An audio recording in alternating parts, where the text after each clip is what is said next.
kiss you. Thanks, Joe. Yeah! You want to run or you want to duck down? You want to duck, just go over and get onto the bench and stay there. You play to win the game. My message for the fans, we're all frustrated with where we are right now.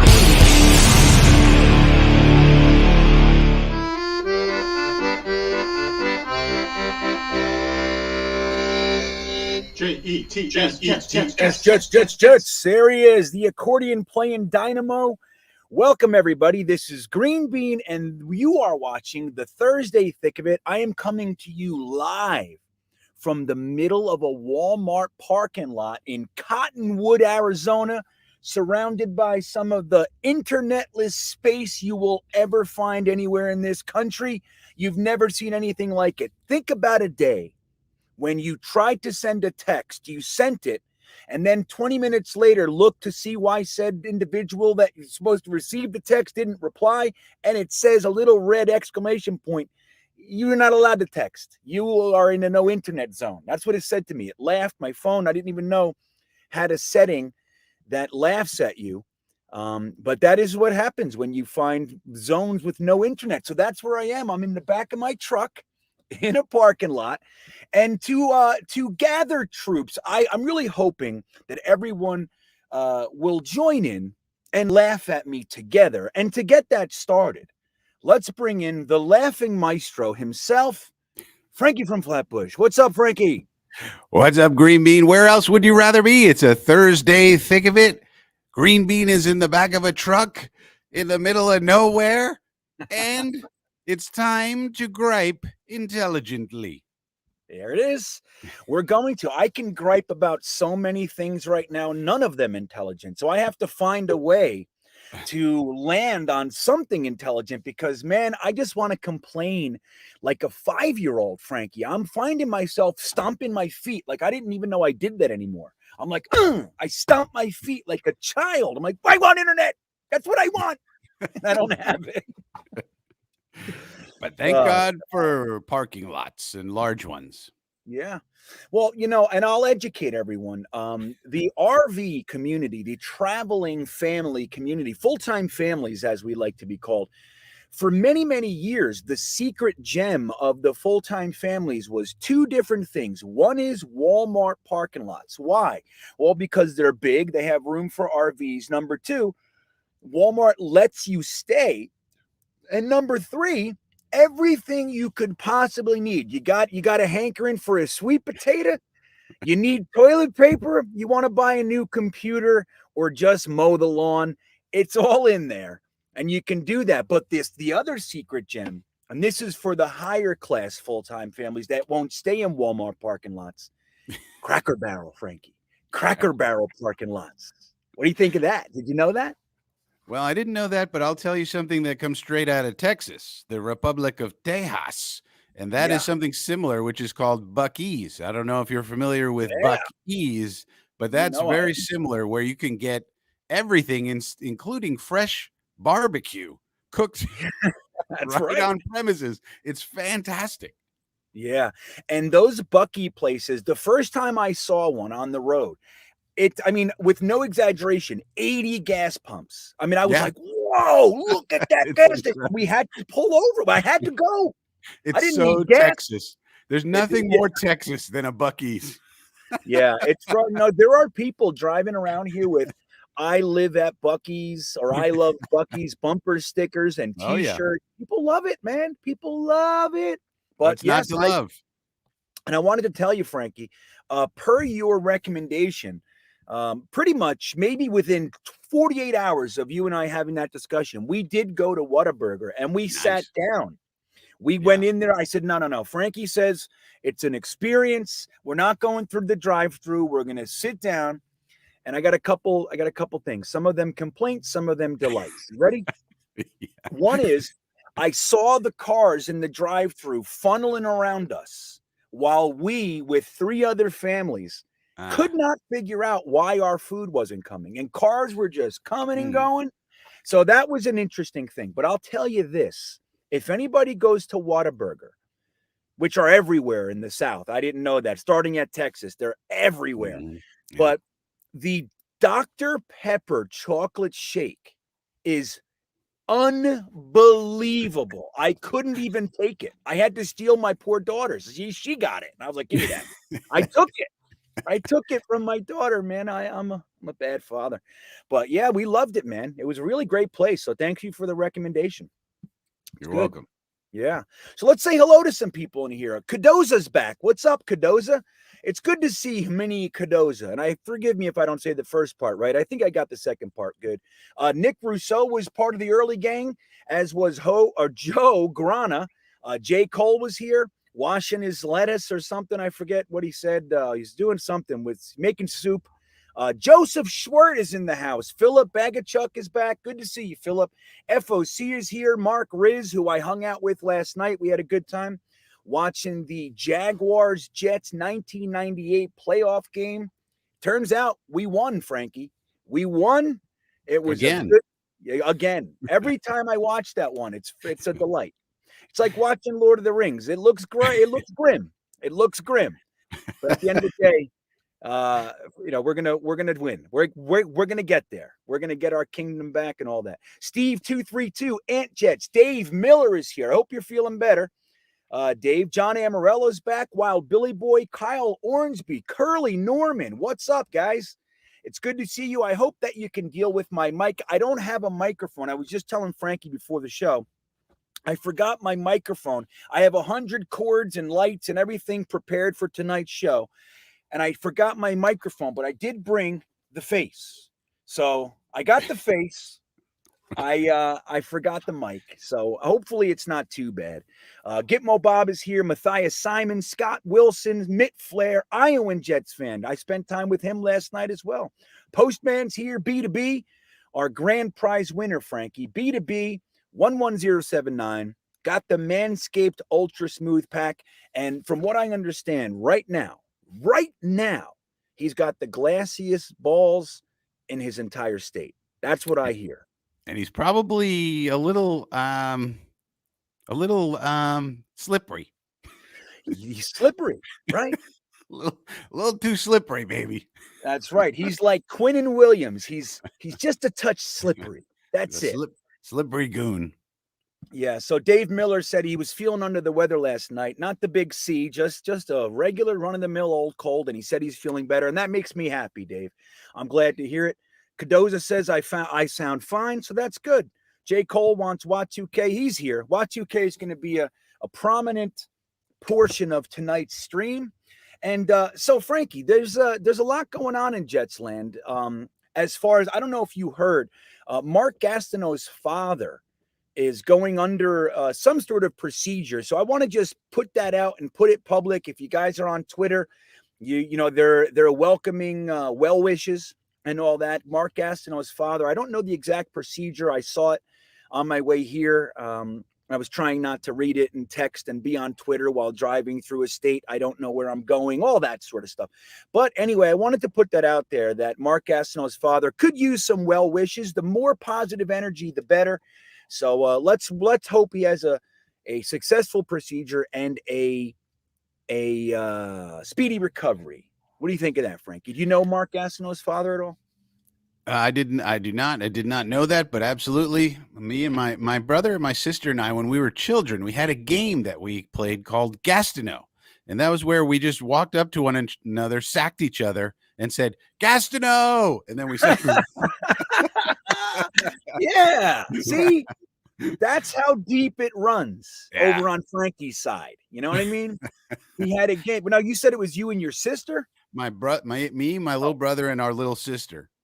So you guys essentially beat the hell out of your little sister, and the excuse was a game called Gastineau. Of course, it's all in the game, as Omar would say. Right, that's it. So good. See, no, that actually warms my heart.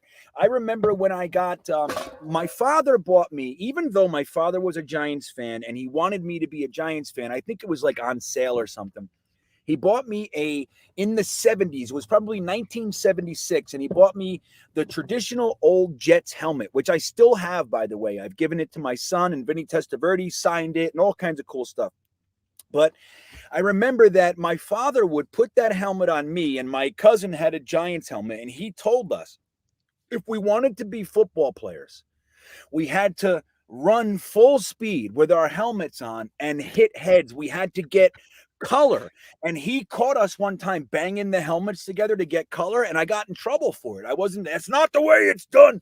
And my father made me run full speed at another kid wearing a helmet to get color on. So that's why I'm this way, Frankie, I think. I was going to say that might explain a lot, GreenBean. That might really explain a lot. Yeah, man. So Frankie's played the game called Gastineau. I played the game called, I think we called it Concussion. That was the game. If you remember those helmets, man, you know what it had in it, Frankie? It had these stiff pads on the side that if you put it on your ear, it would rip your ears off. And then on the top, it just had a piece of, like, it was like a vinyl or some sort of rope, you know, and that was it. It was just like a little bit of just rope between you and the helmet. Like, that's it. It was nothing to it. Like, I could have died. You know what I mean? That's how little they knew. That's how little my father knew. If my father was here right now, he'd go, "That's right, I did that. Look at him." made you the man you are today. That's exactly right. So what's going on in Jetsland? Do you have anything that's on your docket that you want to talk about first? Like, look, we can get into draft stuff. We can get into all sorts of combine, what we think is going to happen. There's free agent rumors and all that kind of stuff. But what do you think? What's most important and most pressing for you tonight? Well, we're in the in-between time, so it's a little weird because we got the combine coming up next week. We got the team. I just listened to the, it was interesting. They put out the season ticket holder call with Coach Saleh. So they let Coach Saleh talk to some of the season ticket holders, and they put it out as an hour-long call. I was listening to it. I'd never heard that before. And it was really interesting to listen to some of the comments he made to some of the callers. But he kind of said, yeah, we're in the evaluation period. We're self-scouting. We're trying to, see what we did wrong, what we could do better, who needs improvement, who we're studying the free agents, and then we're going to go down to the combine. So it's kind of a little bit in the in-between time. I'm anxious to see, I guess, who can we re-sign? Because I think we can re-sign any players we want right now, if I'm not mistaken. So it'd be nice, for example, if we could bring back a Tevin Coleman on a nice cheap contract, a guy like a Nick Bawden. Let's get Nick Bawden done. Let's get obviously the big one is Braxton Berrios. Let's get Braxton back here. Right. So every day I'm checking Twitter looking for, did we resign anybody? Well, you know what? It's like, look, right now, look, we know that they're doing, like Asal said, like the evaluation. We know that they're looking over charts and reports and all that stuff, and they're probably watching oodles and oodles of game film. But I can't help but feel, like you just said, you can sign your own guys. So I can't help but feel, this is just me, this is my gripe balloon coming out. I can't help but feel like you're not doing anything. If we're not signing our own guys right now, like, why aren't we taking care of that before free agency starts? It's like it's like 18 days away or something, or 20 days away, whatever it is. Where's the contracts for maybe a Tevin Coleman, maybe a Kyle Phillips? If you're not going to sign, if Berrios is a little bit more entailed, if maybe Fadu Kasi's more entailed, where's the Kyle Phillips? Where's the Tevin Coleman? Where's the whatever depth pieces that you want to keep around? When are they going to come? So I can't help but be a little bit concerned. Like, even though I'm the positive Jets fan in many respects, Frankie, I'm still a Jets fan. I get nervous. You know what I mean? What do you think? You think Joe Douglas is working, or who do you think is going to be first, if anybody, out of our free agent crop? Well, he's definitely working it.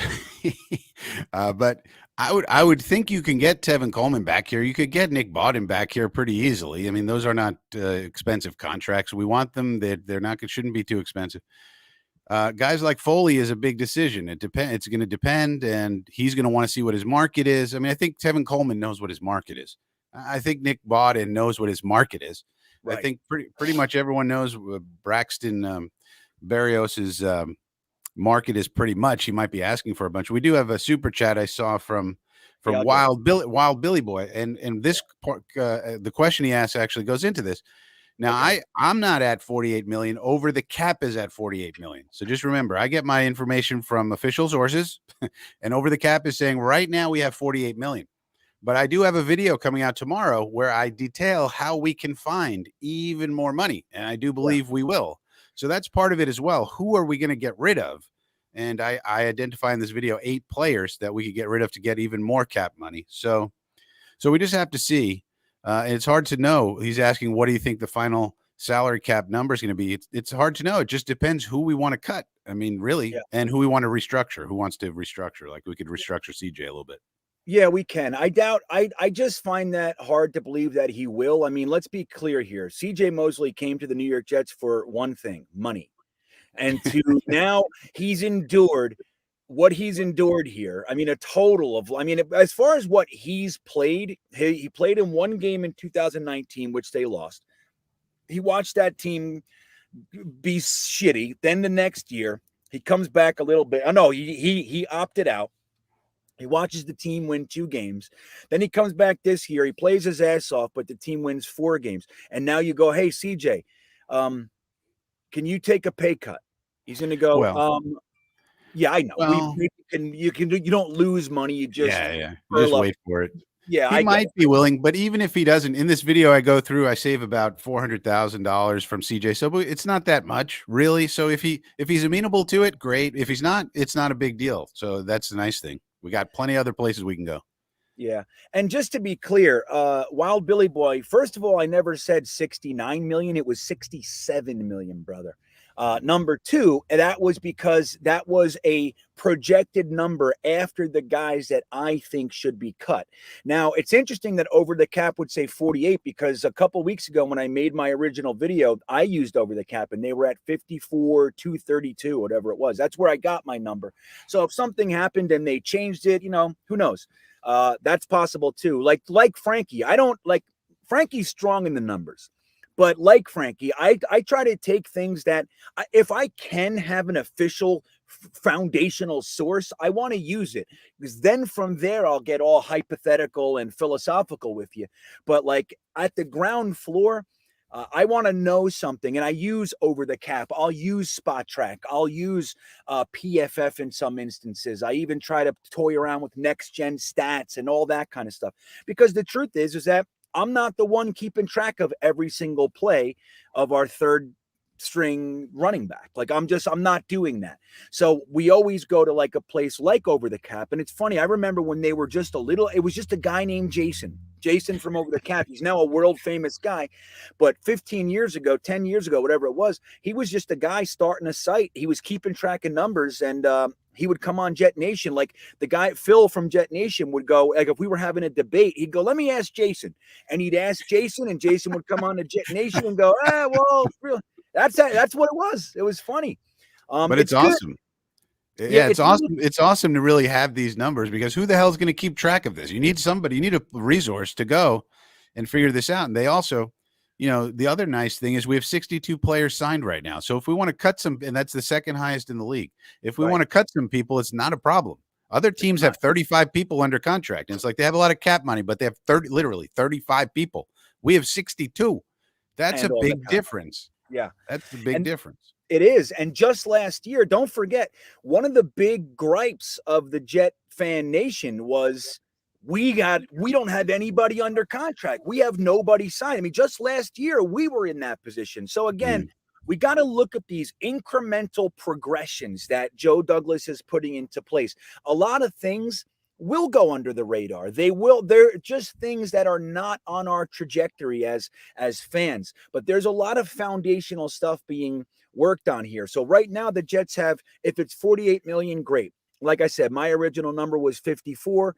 That's fine. So we're at 48 million and we have 62 guys under contract. When you cut guys like Greg Van Roten and Ryan Griffin are 2 of the most expensive guys that have 0 dead cap or negligible dead cap, you lose almost $7 million with those 2 guys alone. So, and then you cut the Wild Gooses of the world and they, all those guys make $700,000 to $900,000 or so. So each one of those guys, you add 2 of them and you're over $1 million. So we have a bunch of guys that we can cut. I really do think Greg Van Roten and Ryan Griffin will be at the front of the line. Then again, Joe Douglas hung on to Brian Winters. We all thought he was going to be the first cut 2 years ago. And he hung on to him until, I mean, far too long, and then just said goodbye and just cut him unceremoniously. I'm not sure if he was trying to trade him or what have you, but we never know how Joe Douglas is going to do it. I think the one thing that we can put a finger on is Joe Douglas does not feel pressure. He doesn't feel any tension. There's none there. He's just like, whenever I get to it, I'll get to it. Good or bad, I think that's accurate. And we have one of the so Over the Cap also said, and I say in this video tomorrow, we have, when you combine all of the factors, the money we have available, the players we have signed, and the quality of our draft picks for this draft class, we are number 1 in the league. We are in the best position out of anybody. So, nice. I mean, you know, other than the fact that we don't win too many games, we are number 1. See that? I mean, look at that. We're number 1 in every category that doesn't get you to the Super Bowl. We're number 1. Yeah. So that's great news. So I was saying to folks, you know, hey, we're in a great position. And then Over the Cap came out with this thing and they said, no, you're not in a great position. You're in the best position. So that's awesome. So we can do anything we want. Yeah, B2B is asking about the linebacker room. We can do whatever we want. If we want to sign Kazir White to cover people, we can do it. If we want to draft somebody, we can do it. We got everything. We got money. We got draft picks. We got it all, except for wins. That's it. That's it. And look, you know, and you got to place on the scale. I mean, how important is each thing to you? I mean, if you stack up all the other things, do they equal a win? I mean, is it, you know, well, where does the win come in? Would you rather be happy in the off season or during the season? Because which one's longer? The off season is probably longer. So let's be happy for a longer time. Yeah, I'll tell you what, man. I'm starting to think it's the off season because it's been so long. I tell you what, one of my first videos for Jetnation was literally I was in like Virginia Beach and I made an exciting video like day 1 of the off season, and I ran around my hotel room going, it's the off season. Like that was one of my first things I ever did. So it's like, yeah, I like it. I'm going to try to get like, so I just found out, I was on Twitter real quick with Glenn Naughton from Jetnation. I thought I sent him the link. I sent all you guys the link and on Twitter, and it didn't send. So it was sitting here in the send, you know, like when when you're about to send a message and it doesn't send. So hopefully he wrote to me, he said, hey man, what's up? I'm available. So anyway, I sent him the link. Hopefully he's still around and he'll come in. I was really looking forward to getting Glenn Naughton on here. I'm sure a lot of you guys know who he is. Look at me, Frankie. Oh, is what it's going to be like tonight. Ghost stories. Yeah. So there I was in my truck. Rushing Sam Darnold in the middle of a football stadium, haunting him. There I was with a bag full of batteries, second row, the lower level. Oh man. So yeah, so we'll get Glenn on here, but thanks, Wild Billy Boy. I mean, the truth is that our videos, we like to explore certain scenarios, right? So, but that baseline where we start should be pretty close. I mean, that's the thing. We don't, anybody making these numbers up like, we're about this, we're about that. Then you should know that from the beginning. I mean, what Frankie's trying to do and what I'm trying to do is at least on that end, give you, here's where we are and here's what it could look like if we do X, Y, and Z. So let's see what else we got in there. I see Jeremy says, I look like a dirty thug. The left side of your hat is covering part of your eye. I guess it is. Yeah. Who's that? I think that's on purpose. Yeah, I know, right? I was doing something. Fucking guy. That's just Jeremy. He takes every opportunity to try to make me feel bad about myself. That's what he does. He's like, hey, by the way, you're ugly today. I just want to tell you. You look good yesterday, but today, ugly. He does that to me. So let's see. John Nolte, Salty Nuts Magoo says, where is GreenBean now? Iceland looks cold and desolate. You know, I'm going to take the opportunity while it's daytime.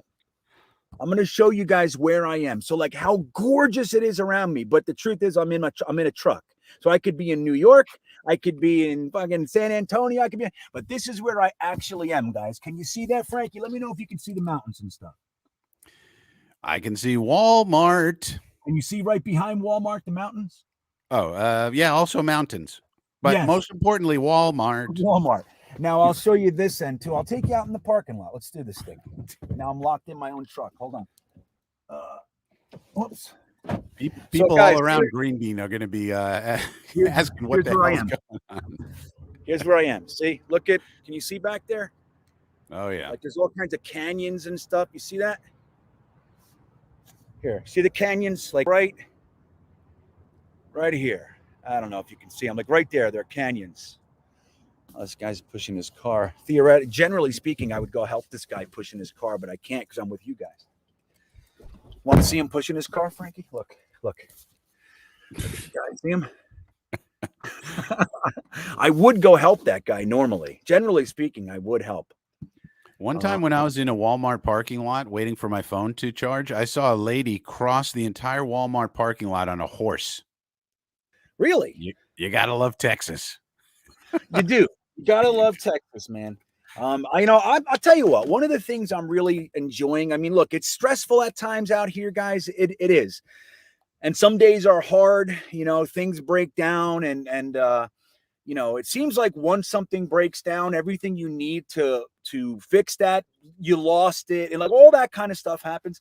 But the truth is that we live in a fantastic country, you and I, Frankie, and it's stunningly gorgeous. Like there are days that we pull up and I set up and I calm down and I look around and I feel an immense gratitude for what we have available to us. I can just go. So Glenn is here. But I wanted to say that I am grateful.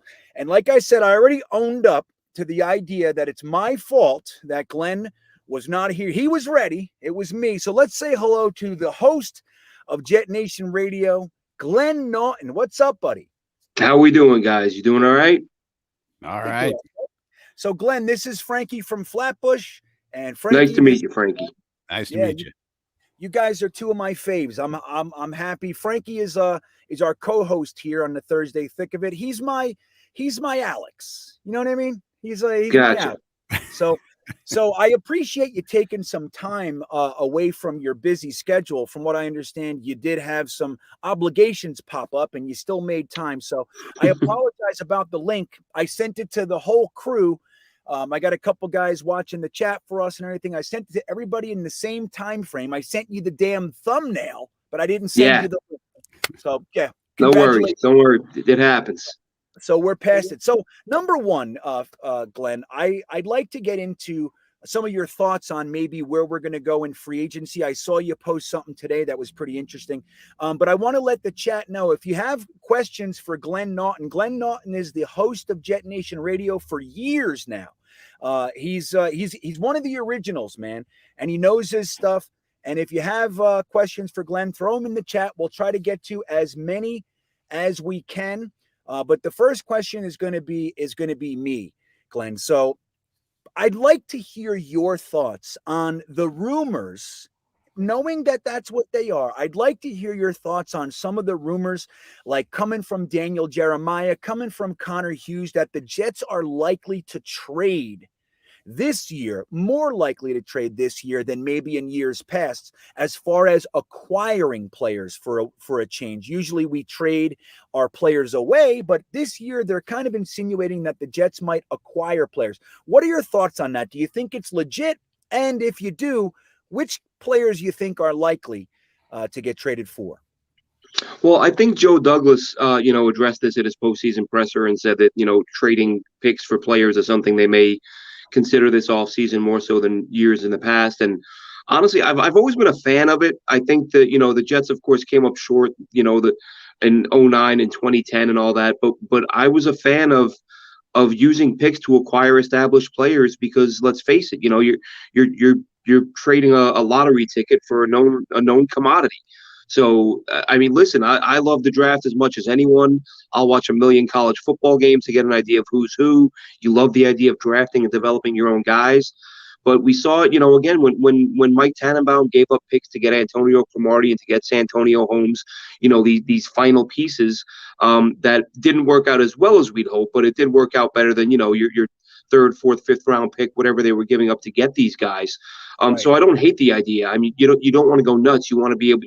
The problem with Tannenbaum, he left himself where he had these drafts where he had 3 or 4 picks. You can't get by doing that. Right. Like you look what the Rams are doing right now, and even though that's kind of the formula they've used, they've got like 4 or 5 sixth rounders. So even if they just hit on 1 or 2 of those, and then some of their mid rounders, they're still giving themselves room to hit on some guys. Whereas with Tannenbaum, it was, when you have 4 picks, you're really painting yourself into a corner. So you don't want to go and go crazy and give up a bunch of picks. But as far as who they can target, one name that keeps popping up, and I'm honestly. I'm torn on it because I see the good and the bad, but maybe you call the Cowboys and talk about Amari Cooper because they're projected to be way over the cap. There's talk. I saw one Dallas, and this is a beat writer. It wasn't a blogger or a fan. This is a Dallas beat writer who said they may just end up cutting some of these guys if they can't find a trade partner. So Amari Cooper, the thing that makes him interesting, not just the production but the age. He came into the league so young that you'd think he was like 29, 30, and he's not.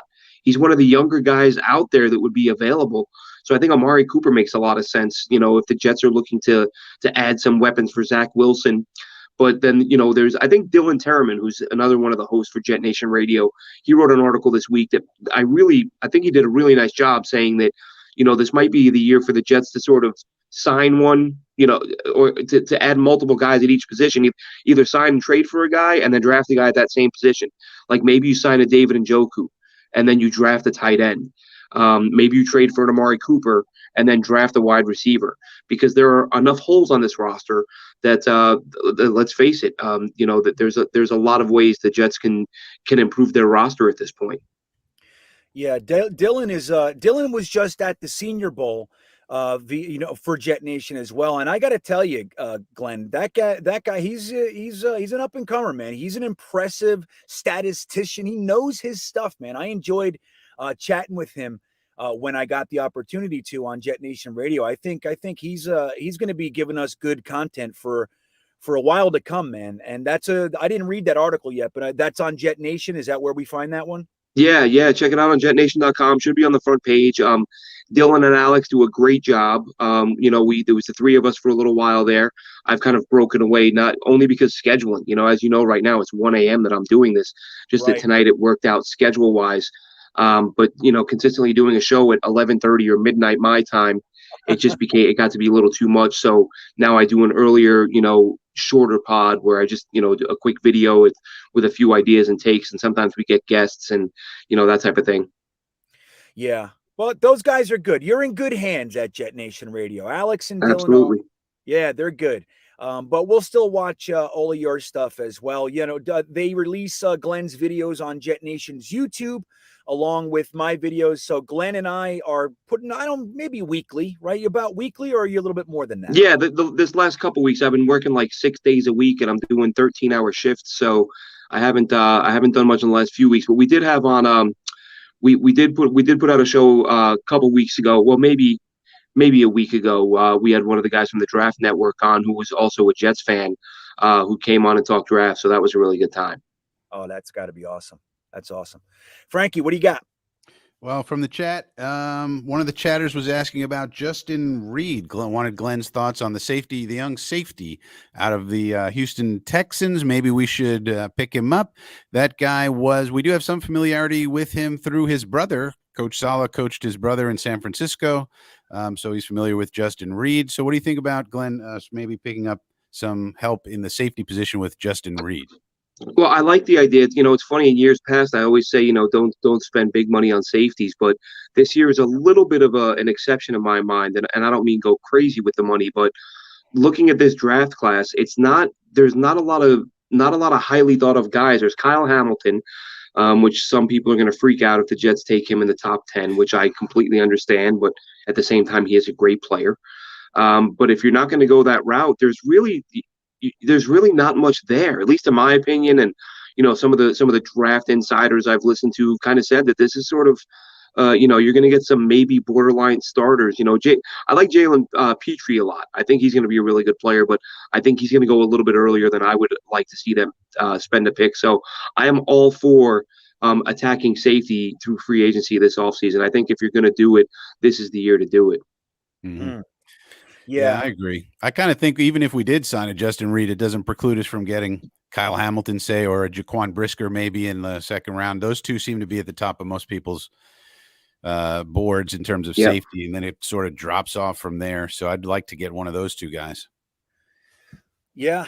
So B2B in the chat, excuse me, B2B wants to know, he says, oh, sorry, Glenn, I am convinced that the Jets should go high-end offensive players via trade and free agency and draft on the defensive side. What do you think? Zach Wilson needs sure things, in my opinion. So what is your thoughts on that? Using the trade and free agency for the offense and using the draft for primarily defense? I do. I love that idea. And I've said, and I took some heat for it. I've said a few times that I think this draft class they have to go heavy on defense, because let's face it, I know that offense, as much as we love watching teams light it up, and the league is built for offense and all that. I understand that, but people have fallen so in love with offense. They're, not everyone, but a lot of people are completely ignoring the fact that this team gave up 500 points last year. Like, I don't know how you give up 500 points and say, we need to add a third receiver. You do need a third receiver, but you also need someone. I mean, it's almost as if people are okay with setting up a situation in which Zach Wilson not only has to improve, which we all want, but where he has to be perfect. Let's just build this offense around Zach Wilson where we can rely on him to put up 50 points when we need it, because that's where we're going to give up 45. Right. You got to balance both out.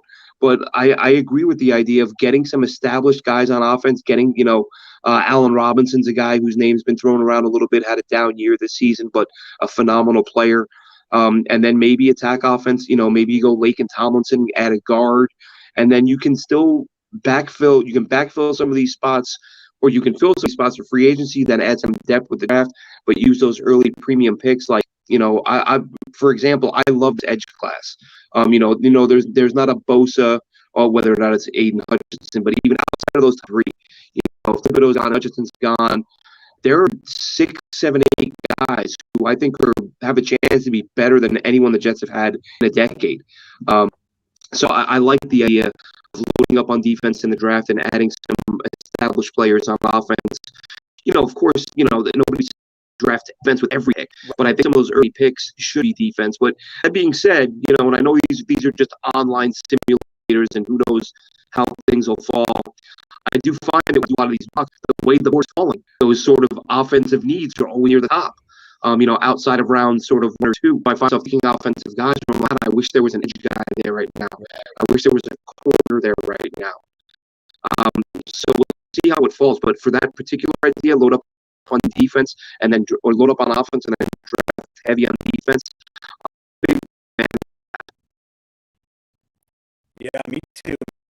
I really am. I think, one of the things we talk about a lot, Glenn, is that 2 or 3 wide receivers in this year's class would have been second-round picks in the last 2 years with Jamar Chase, Devontae Adams, and Jerry Jeudy, and CeeDee Lamb, and all those guys.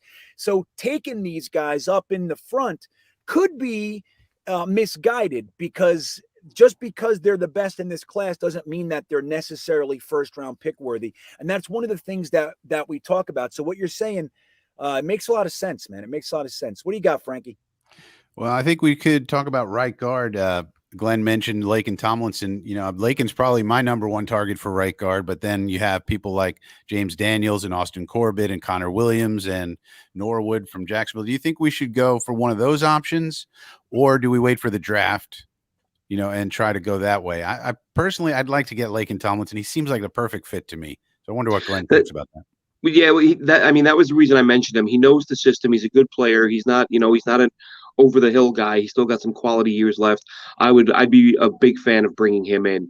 If you don't bring him in, I think you have to, I know one of the more popular names we're hearing associated with the Jets now is Ikem Ekwonu. And if you can get that guy and let him play guard for a year, maybe 2, similar to what the Ravens did with Jonathan Ogden. You drafted him at the top of the first round, and then you let him play guard as a rookie. I think he gives you that flexibility, and everyone's talked about it. It's not as if this hasn't been repeated a million times over, but he gives you the guy who can play guard. And let's face it, you need a couple guys who can play tackle, because Mekhi Becton, as much as I love the pick, as much as I like the player, you can't ignore the injury situation, which the Jets clearly won't. But as far as, Williams is a guy that I was a big fan of when he was coming out, so I wouldn't mind bringing him in. But Tomlinson, in terms of the free agents that are out there, he would be my preferred guy, because he knows the system, knows the coaches, and is a perfect fit for what they need, and would give them that little bit more flexibility come draft day. And I think a big part of it is going to be what happens with George Fant. You extend Fant, we've heard whispers that could happen. Once you extend Fant and Becton is still here, that does kind of clog up the tackle spots if they stay healthy. So maybe it makes Ekwonu a little bit less likely.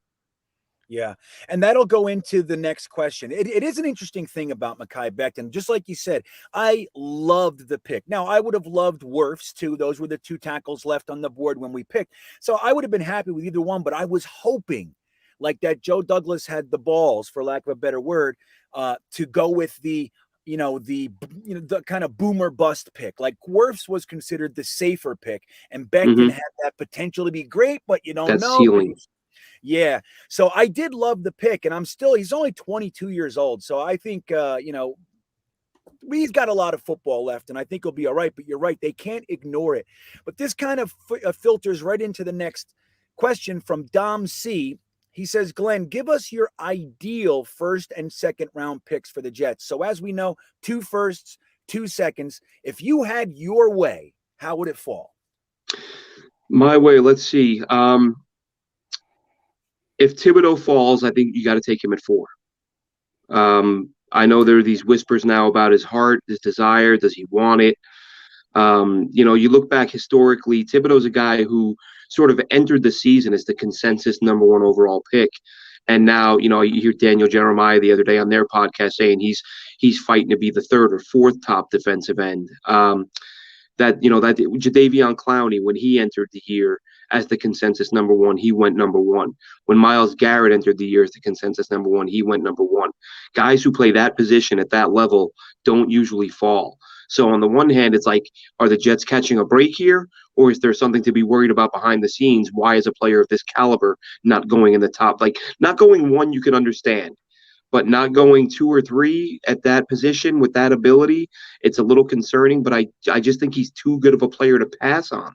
And if it's fair to say, if the Jets do pass on him, then there's some stuff that teams are digging up that they're not liking, because he's way too good of a player. So if Thibodeau's there, I say take him. If there's some concerns behind the scenes, then I think you go with Ikem Ekwonu and let him play guard, as I said. Then at 10, my ideal thing, I have a really hard time even considering 10, because I think that's got to be a trade down. But, since we don't know what'll happen there, I think it's got to be, Gimme Johnson out of Florida State. It's got to be tackle and edge for me in round 1. Then as we get into round 2, that top of round 2, depending on where they have a guy like Trey McBride on their board. And even having just said, I'm going to contradict myself here about how important it is that they go defense early on. My favorite guy in this class is Jahan Dawson. I love Jahan Dawson. And he's been my top guy really since last year. I forget which player I was watching, but I was watching Penn State, Ohio State to watch. I think it was one of the Ohio State linemen. And he made a leaping one-handed grab, reaching behind himself, that he pulled the ball in with one hand and juked out a defender and went in the end zone. And I was like, is this a fluke play, or can this guy play? Then I started watching a lot of Jahan Dawson, and the dude can play. Incredible hands, great separation, top end speed. He would, if he's there, because you're kind of just now starting to see him on a lot of these mock drafts fall out of the first round. A month or so ago, he was always in that discussion for the second half of the first round. Now I'm seeing him a lot in the top 10 in the second. If he's there, I can't not take him. But again, having said how much I like this class at tight end, do you go with a Trey McBride with 35 or 38? Is that too early? Jalen Weinermeyer out of Texas A&M was a guy who was sort of the consensus top tight end, had a lot of drops this year. That's what worried me about him more than anything. But, in terms of my perfect scenario is that Dotson falls and you get him there. And then, maybe Kyler Gordon out of Washington, the corner, if he falls out of the first round. I think it's going to be interesting to see if there's a run on corners, because, it's always those premium positions where one goes and then they all go. And I feel like Gordon is sort of that fringe guy who could be the last corner taken in the first round or the first corner taken in the second round. So I think that would be my ideal thing, would be get Dotson, get a corner, like Gordon, somebody like him, Iquanu at the top with an edge rusher at 10, if there's not a trade down. Perfect world to me is a trade down. That gives you the flexibility to go. Like my favorite part of this draft is the middle round linebackers. I love them. I love Jojo Doman. I love Asamoah. I love Chanel. These guys. There's so many of these guys. I'd take 5 of them if I had enough picks. I think there are a lot of really good mid-round linebackers in this class. Yeah, linebackers and tight ends. Let's just tackles, linebackers, tight end. 9 picks. We're good. Let's do it. I would hate it. What do you think about, with Leo Chanel, just to follow on that, and then we'll get to Frankie. He's almost 260, between 255 and 260. So far, Saleh has, and in his history, he's really preferred those tweener guys, even going as far as to take Sherwood and Nasruddin and make safeties into linebackers. Mm-hmm. Do you think that kind of pushes Leo Chanel off of our board, or where do you think that falls? Yeah, any chance of us grabbing him at that size? Well, I think the thing with him is, and he's not the most athletic guy, but he's so instinctive. Like, you see him put himself in position to make plays so often, where even when he's not, when he doesn't have that athleticism that you would get from a smaller guy, he makes up for that with his smarts. So I would hope that we keep him on the board. But again, at the same time, like, when I watch Asamoah play, when I watch this kid Anderson play, who's an incredible story, he played halfback and quarterback and punter and every other position. Now he's going to get drafted to play linebacker as a pro. And I'm sure I'm leaving some names off. Jojo Doman, really good player. So many guys, Nakobe Dean, for whatever reason, seems to be, there was talk of him as a first round, or, top of the first round. Now I'm seeing him projected in the middle of the second round. Love Nakobe Dean. Of course, he's an earlier pick than the middle round guys that I mentioned, but there's just so many good linebackers in this class. And the interesting guy, Dylan's a big fan. Jesse Luketa out of Penn State. Yep. I've watched a handful of games, and he is, like, watch him against Auburn. Like, he's so impressive. He's had some really good games. And there was one game I watched. I think I turned it off for the last few minutes because it was a blowout, and I'd already seen Luketa make several plays that I pulled the clips from my files. And then I heard, I think it was one of the draft pods, Daniel Jeremiah or somebody, the draft dudes, I think, saying that in that game, in the closing minutes, Penn State's middle linebacker got hurt, and they put him there, and they were like, he looked even better at middle linebacker. And I'm like, Jesus, now I got to go back and find this game to watch his. They said, like, literally he only played a couple series, but they're like, watch this guy play middle linebacker. He looks like he fits. So I'm watching him, like, line up as a linebacker / defensive end, and now they're telling me he looks good at middle linebacker. Luketa, that type of versatility shoots him up anybody's board, you would imagine. Yeah, Luketa's sneaky. He's sneaky. So we talk about Brandon Smith with the Penn State linebacker, but don't forget about Luketa, man. He played in the Senior Bowl. I bet the Jets staff likes him. So, all right, what do you got, Frankie? Well, Jinpak in the chat says, who do you value more, safeties or cornerbacks? I think this one's kind of an easy question. One way you could look at it is who gets paid more. It's one way you could think about it. Yeah. But so what do you think about that, Glenn? Safety or cornerback? Which is more important? Yeah, I think safety is growing in importance, and that's why we're seeing so many of these tweener sort of corners making that move to safety. But yeah, corner is the more important spot. But and as you said, that the two things I look at, because I actually had this conversation with somebody last year who was trying to tell me that safety is a premium position, and I understand its importance, it's growing, but I look at simply how many of these guys get drafted in the first round, how many of them get franchised, and how many of them get in, like, which player has the lowest salary cap or the lowest franchise tag number. And, like, safeties have the lowest tag number. They rarely go in round one, and that speaks for itself. If you're not, the NFL is telling us who's the most important one. Not we don't have to decide. The NFL is saying we draft these guys and we pay these guys much more than these guys. So that there's your answer right there. But again, it seems every team except the Jets, hopefully that changes, all these teams adding these super athletic tight ends is forcing teams to either play an extra corner or to find a safety who's athletic enough to be able to play that role. Like if a guy like Kyle Hamilton hits his ceiling, then yeah, he's as valuable as most corners. But that's like an elite safety, yes, might be as important as your average corner, but just on the surface, like on their own, corner over safety every time. Yeah, I mean, a lot of teams are playing big nickel now too to deal with these tight ends, so they bring in a third safety. Right. So if you only got two, okay, now you got a problem. So it's Yep. Yeah, you could take one of your linebackers and try to reverse the whole gig. Yeah. But hey, guys, we're here with Glenn Naughton of Jetnation Radio and Jetnation.com, and we're chatting about the Jets. We are putting your questions in the chat. We're trying to get to as many as we can. There is a super chat from 1189 Paris. Thanks, buddy. I appreciate the super chat. He asks, who do the Jets take at 4 if Hutchinson and Thibodeau aren't available? Neal, Aquanu, Cross, Karlaftis, or Hamilton? Out of that group, so we got Evan Neal, Icky, Aquanu, Charles Cross, Karlaftis, and Hamilton. Who do you think the Jets take if Hutch and Tibbs are gone? I think it's got to be Aquanu based on his athleticism. He's a better fit for this scheme. He's more versatile. As I said, he's a guy you're going to ask him to play guard year one, or at least there's a chance you will.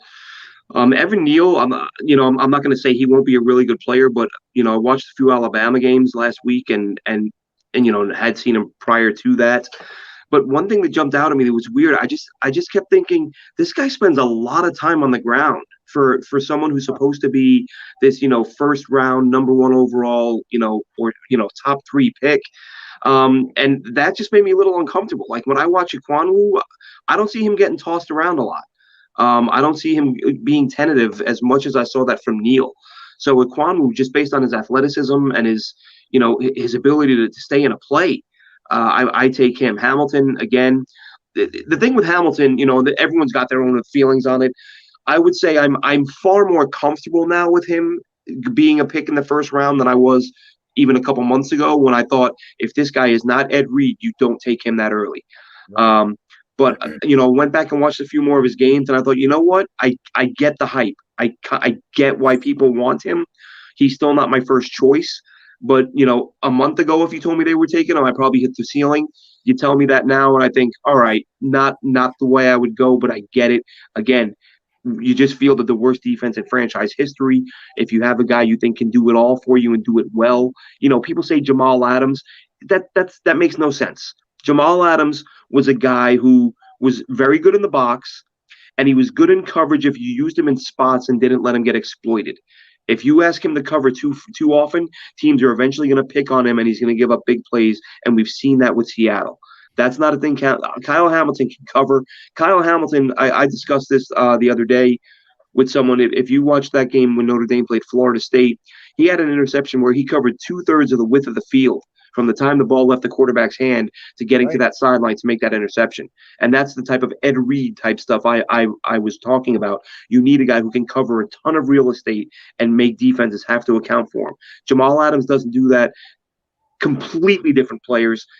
They both listed as a safety, but one guy is one-dimensional and the other guy can do it all. So I don't like that comparison, but I go Aquanu, but not as upset with the idea of Hamilton as I was previously. Yeah, it's a funny thing because then when even if the ball touches their hands, Hamilton and Jamal Adams are different players. How many times have we seen the ball hit Jamal in his hands, chest, or face, and it's not a and I'll tell a quick story. Back in 2002, which they're saying was the last draft that had this strong of a safety class in it. It was headed up by Ed Reed, and I can't remember the first guy. But anyway, the Jets, there was a lot of talk back then, and I remember it. The Jets might consider Ed Reed. We needed a safety, and we waited until the second to grab a safety, and the guy ended up I forget his name, but he ended up being on our team for 3 years. Was it Scott Frost or Derek Pagel? It was no, I don't know why I'm frying out on his name. It wasn't Scott Frost. It was I want to say McGregor, but that's not right. John McGraw. John McGraw. So we passed on Ed Reed. We took Brian Thomas. Brian Thomas was fine, but you passed on Ed Reed specifically because we could have very easily gotten a very good safety in the second, and we did exactly that. Ed Reed is Ed Reed, and John McGraw is John McGraw. He had 10 total picks in his whole career, Ed Reed had more than that in a game. He's had more than that in a game. So anyway, it's just one of those things. It's a cautionary tale. Like I wouldn't be bent out of shape if the Jets don't go Hamilton. It's fine. But if they did, I'm actually going to be excited because, again, man, we have we have one safety under contract. His name is Ashton Davis. So you want to talk about a hole. If the best player on the board happens to be a position that you have nobody at, I think you should at least consider it. You know what I mean? Yeah. So Glenn, and I think that's why maybe we see them go safety in free agency and add a veteran. You want someone back there to be able to make your calls, who's made plays. Yeah. And I again, it's just a gut feeling, but I think safety is going to be addressed through free agency, but we'll find out in time. Yeah, we will. I think Marcus Williams. That's what I think we're going to go big fish in the safety market. That's what we're going to do. That'd be awesome. It would. What do you got, Frankie? Glenn, Matt Morris asks about Derek Deese Jr. I don't know if you've had a chance to look at Derek Deese Jr. He's a tight end, and he's asking about what if we picked him up late in the draft as tight end 2, or if we picked up a tight end free agency, tight end 3. Have you had a chance to take a look at Derek Deese Jr.? I haven't, and I'm probably about 15 tight ends deep. I've been watching them pretty consistently. I even started watching the kid out of UAB the other day. Derek Deese. I'm not going to speak on him because I haven't seen him yet. Yeah, some of the evaluators have him pretty high. I picked him, Matt. You may want to know. In my latest mock draft, we picked up Derek Deese Jr. with our last pick, and I was like, "Wow, this," because he was rated higher than Charlie Kolar, and I was like, "What? Really? Kolar really has fallen on these boards. I don't know what he did. I don't know what it is, and I know he's a GreenBean favorite as well. So I don't know. Charlie Kolar did something because all the evaluators have him dropping. It's weird. Well, interestingly, in the Senior Bowl as well, he got rolled twice, not once, twice. So that he was slipping before that. So it wasn't the Senior Bowl that did it, but the Senior Bowl didn't help him. Like when you got guys like Jake Ferguson and even McBride, who the Senior Bowl at least reinforced what you thought about them. Charlie Kolar went out there and did not look good. So maybe that has something to do with it. I don't know. I still like Charlie Kolar. Wouldn't want to be the only guy we took in the draft as at tight end. But if we double dip, I'd be happy. And this is going to lead me to a question, Glenn. I don't know how long we have you for, a few more minutes, but this is the tweet I was mentioning earlier. You got into a little bit of a discussion on Twitter saying that you would prefer that the Jets double dip in the draft at tight end rather than paying the top tier money that Dalton Schultz is gonna command. Now, is that just cut and dry? You want to go 2 tight ends, or is it the money with Dalton Schultz? Like, what is it about the player and the situation that makes you want to stay away from Schultz in free agency? Well, it's the fact that, when you look at free agency, even when teams, when we say that teams have all this cap space, in all reality, at best you're going to add 3 premium guys. Like teams just, even with all the cap space teams have, you're not going to get 5 or 6 guys. First of all, you're probably not going to fit them under the cap. And the other thing is, people seem to forget that other teams want these players too. Like teams just go, oh, well, he's a free agent. We have money. So there you go. Well, hang on a second, guys. So I don't want to get in a bidding war for a guy who plays a position where there's a ton of talent at that spot in the draft. I don't mind Schultz. I wouldn't, sometimes I talk about guys like, I'd rather not this guy, I'd rather not that guy. Doesn't mean I'm like anti Dalton Schultz, and I wouldn't be mad if they signed Dalton Schultz. I just look at it and think, okay, if you can get, Trey McBride, who we mentioned, Jeremy Ruckert, I'm a big Ferguson guy. Like, there's a lot of tight ends in this class I like, and I feel like there's 3 or 4 at the top who could start day one. And I said in that same tweet, I said either draft 2 or maybe draft 1 and sign a mid-level guy. Like draft McBride and sign David Njoku, for $6 or $7 million versus Schultz, who may get a ton of money. And again, everyone says, "Oh, it's not your money. What do you care?" I'm looking at it from a like allocation of resources. Like if you're going to spend big where there's not another option really. And like I said, that and we talked about Hamilton, but safety, like there aren't 10 safeties that you look at and think, oh, that guy can probably start soon. Whereas with tight end, and it's, I know I've said it, I know before the Senior Bowl, who was it? Todd McShay said this was the deepest class he's seen at the Senior Bowl. Jim Nagy was asked what the deepest group was down there in Mobile. He said it was the tight ends. I mean, whether it's Greg Dulcich at a UCLA, who I think can be a player, like I look at them like there's so supply and demand, I guess, basically is the case I'm making, is that if there are 8, 9, 10 tight ends you're comfortable with and only 3 or 4 safeties, then spend that money on the safety and then use your picks and maybe, like I said, a mid-level guy like I keep mentioning Njoku because I really liked him coming out. And now that he's going to be a free agent, OJ Howard's another one. He's been kind of disappointing, but if you're going to pair him with a McBride or a Ruckert or something like that, a Ferguson, then you can kind of live with it. So yeah, I don't mind the idea of Schultz. I just don't like the idea of paying top dollar for a guy whose production you might be able to match. And and somebody said to me, well, tight ends might take a year or two. Okay, might, also might not. And really, do we really believe that, like, oh, well, we drafted Trey McBride and we, instead of signing Dalton Schultz, that's not going to be the difference between the Super Bowl or not. You know what I mean? Like, you're still getting better. You're still adding a young player who in a year or two could be as good as or better than Schultz for, a fifth of the price. Yeah, I mean, you could get a guy, and the other thing to think about, you could get a guy like Mo Alley Cox, who's not a great pass catcher, but he's a great blocker. So he's going to come in and block, and we need blocking very badly. As one of the problems that Zack had last year and all of our quarterbacks is that we had some terrible blocking tight ends. So he can at least do that, and for a low cost, maybe you get him for 5, 6, and then you go and draft a couple. And maybe you draft a guy like Cole Turner, who's just a pass catching tight end. You use him in certain situations. I think he'd like be a nice big slot Cole Turner. Yeah. Like his catch radius is insane. Some of the I'm curious to see how he measures, because I'd be surprised if any tight end in the group has longer arms and hands than him. It's crazy. Yeah, and then you just throw it up to him in the red zone. Touchdown machine. He's a touchdown machine. Let's get him. We need those. And I want to remind everybody too, like, how we all clamor for who's going to be the first and second round picks. I just want to remind everybody, Dalton Schultz was a 4th round pick. So when we're all arguing over, like when to take this guy or that guy, and we have to use our first on that, the truth is a lot of the offensive linemen that we're talking about in free agency, a lot of the safeties we're talking about in free agency, and even the tight ends we're talking about in free agency, well, particularly Dalton Schultz, we're talking about mid-round picks, most of them. So, but the real trick is to be able to know who these guys are. When you look at our history with McCagnon, Idzik, even Tannenbaum, they very rarely hit on those picks, and that's why we had to spend in free agency. Like you said, Glenn, with this class being so deep in tight end, as much as I would love Dalton Schultz, I'd love it if they figured it out and got him in here. It'd be great.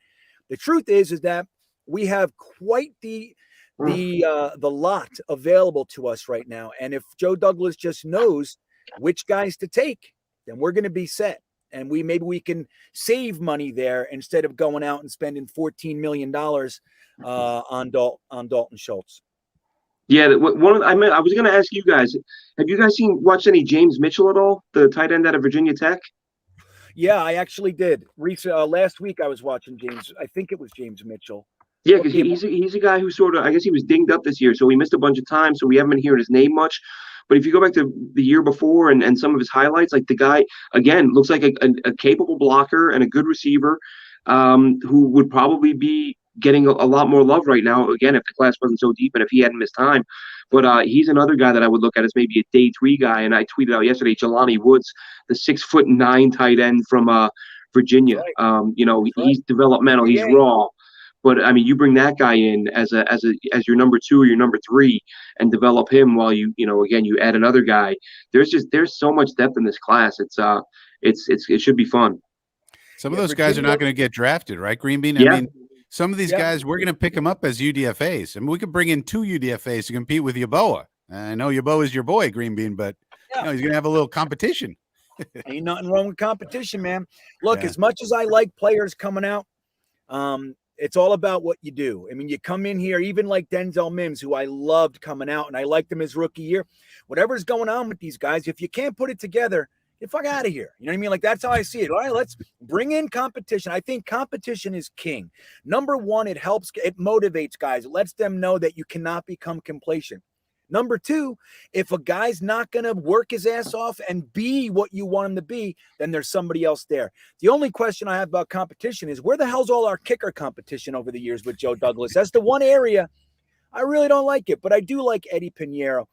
So we'll see how that goes. But, Virginia likes their tight ends big. They had Tony Poljan last year. He was the biggest tight end in the whole class, and they replace him with a transfer, Jelani Woods, who is tied for the biggest tight end in this class. I think Jelani Woods might be a mid to late round pick, though. I like him a whole bunch, where Poljan was, he ended up being an undrafted free agent. I think he went to the Ravens.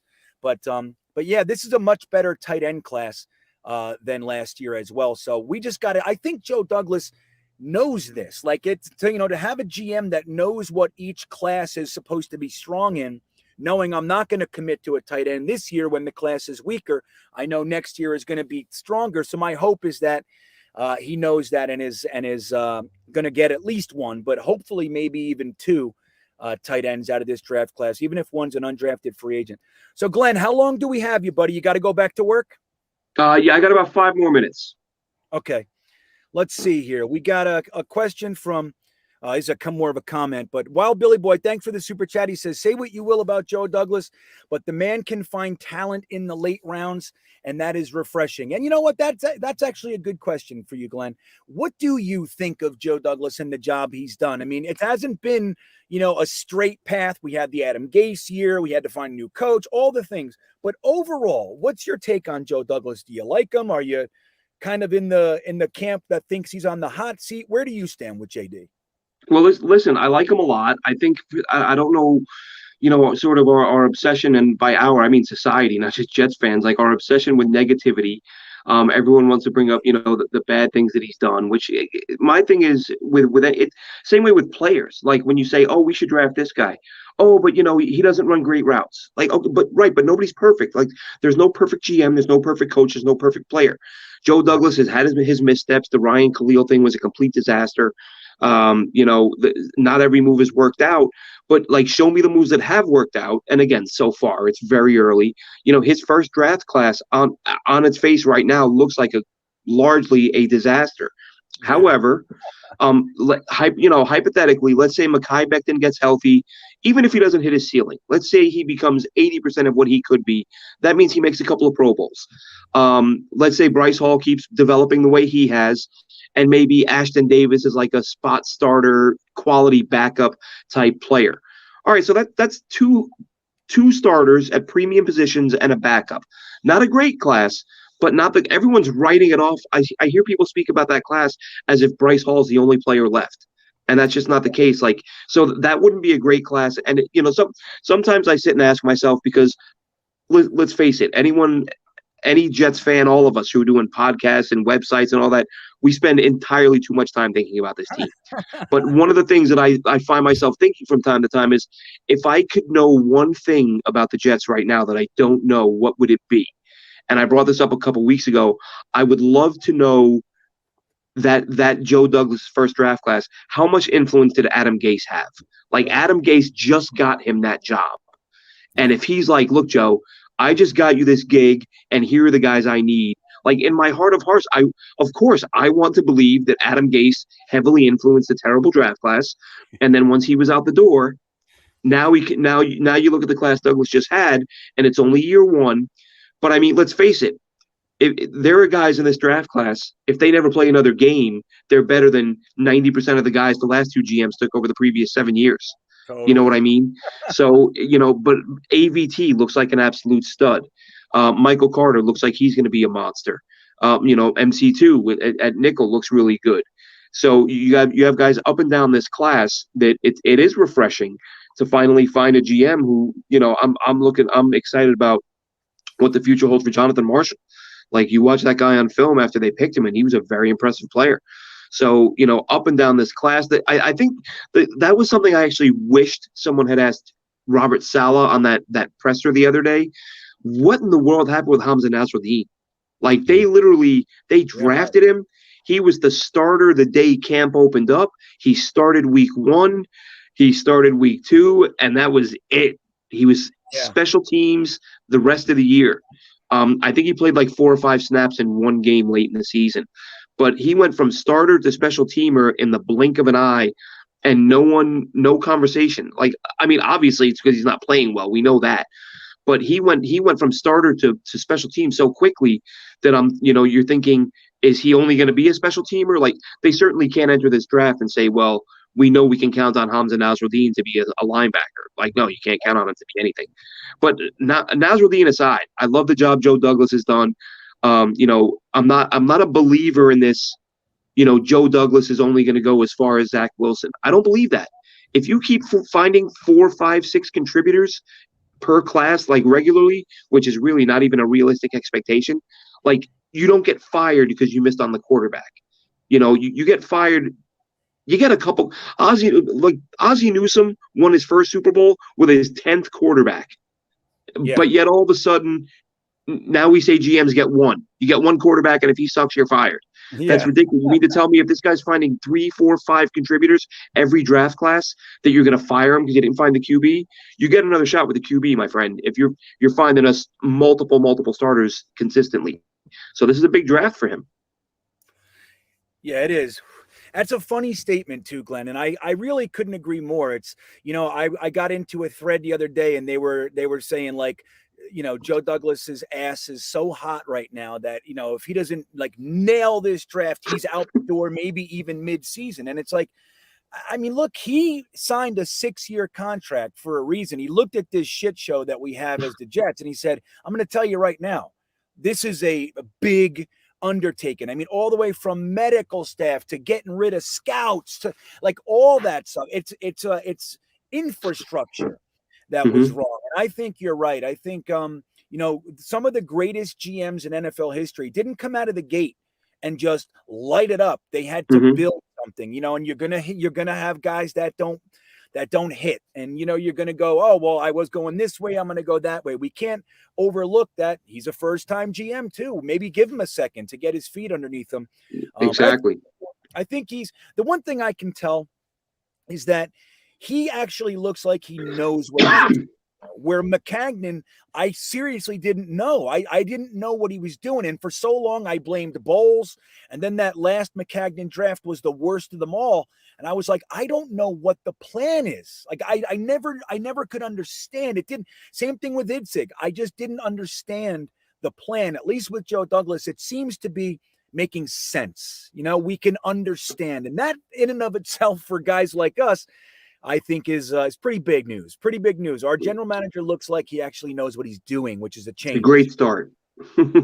Right. So everybody, this is Glenn Naughton from Jetnation.com. And I want to thank you for your time, Glenn. Is there anything that you want to let anybody know you got coming up or what's going on with you? No, just, as I open every show by saying, check out Jetnation.com. Look at the forums, the most active Jets message board on the web. Plenty of activity, plenty of yelling, screaming, shouting, but some knowledgeable fans on there. A lot to be said, a lot to be learned. And check out Jet Nation Radio, Dylan Term and Alex Varallo on Tuesday nights. And then check me out. Well, just if you're following this show, you're following Jet Nation on YouTube. That's where my show will get posted. Jet Nation Radio, AM we call it, but it really is just, we're all just a Jet Nation family on there. So Twitter at AceFan23, ACEFan23. And that's about it, man. Thanks a lot for having me, guys.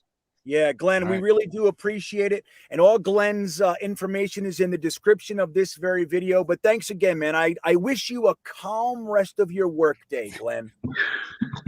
We shall see you, my friend. All right. Thanks. Have a good night. You too. Glenn Naughton from Jetnation.com. Again, guys, he's one of the originals, man. He was doing this stuff.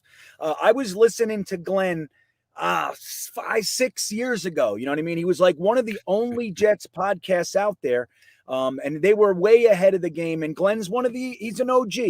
And he's still out there doing stuff. And like he said, Jetnation.com, as you guys know, I am one of their staff people as well. I make videos and we do the weekly live streams for the games.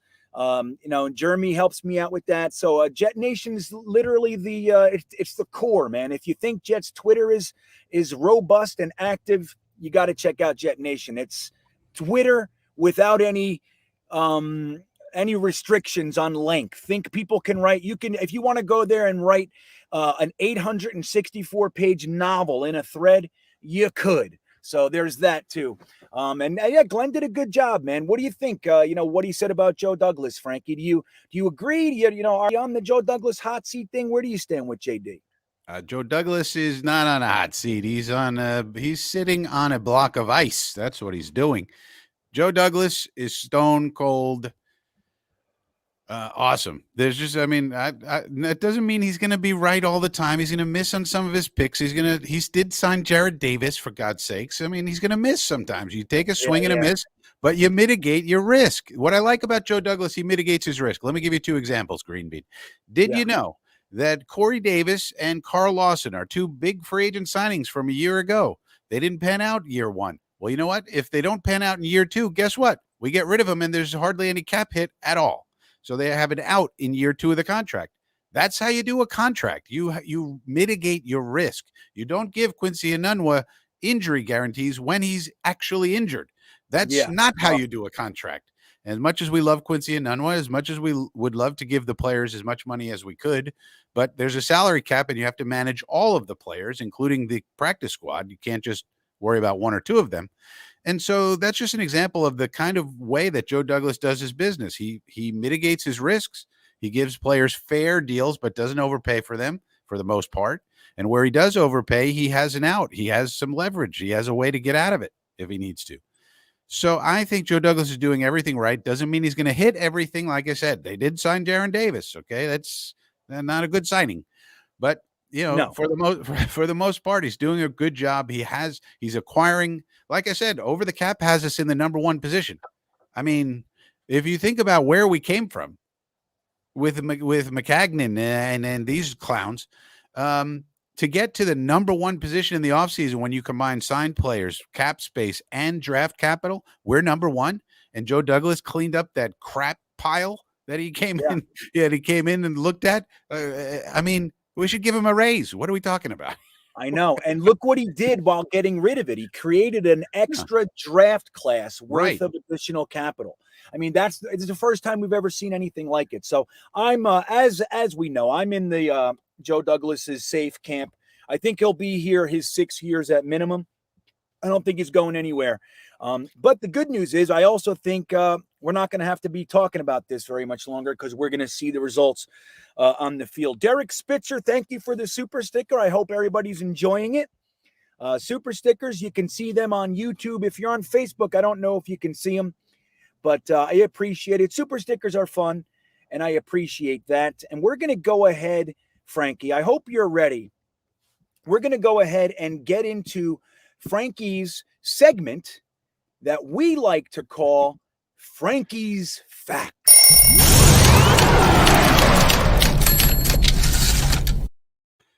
And those numbers, that's you, Frankie. That's you. Yeah, that's the bet. Like I have one of those old-fashioned abacus machines or whatever that is. That's what you sound like. When the camera goes off, that's what it sounds like at Frankie's pad in my brain. That's how I see Frankie flat.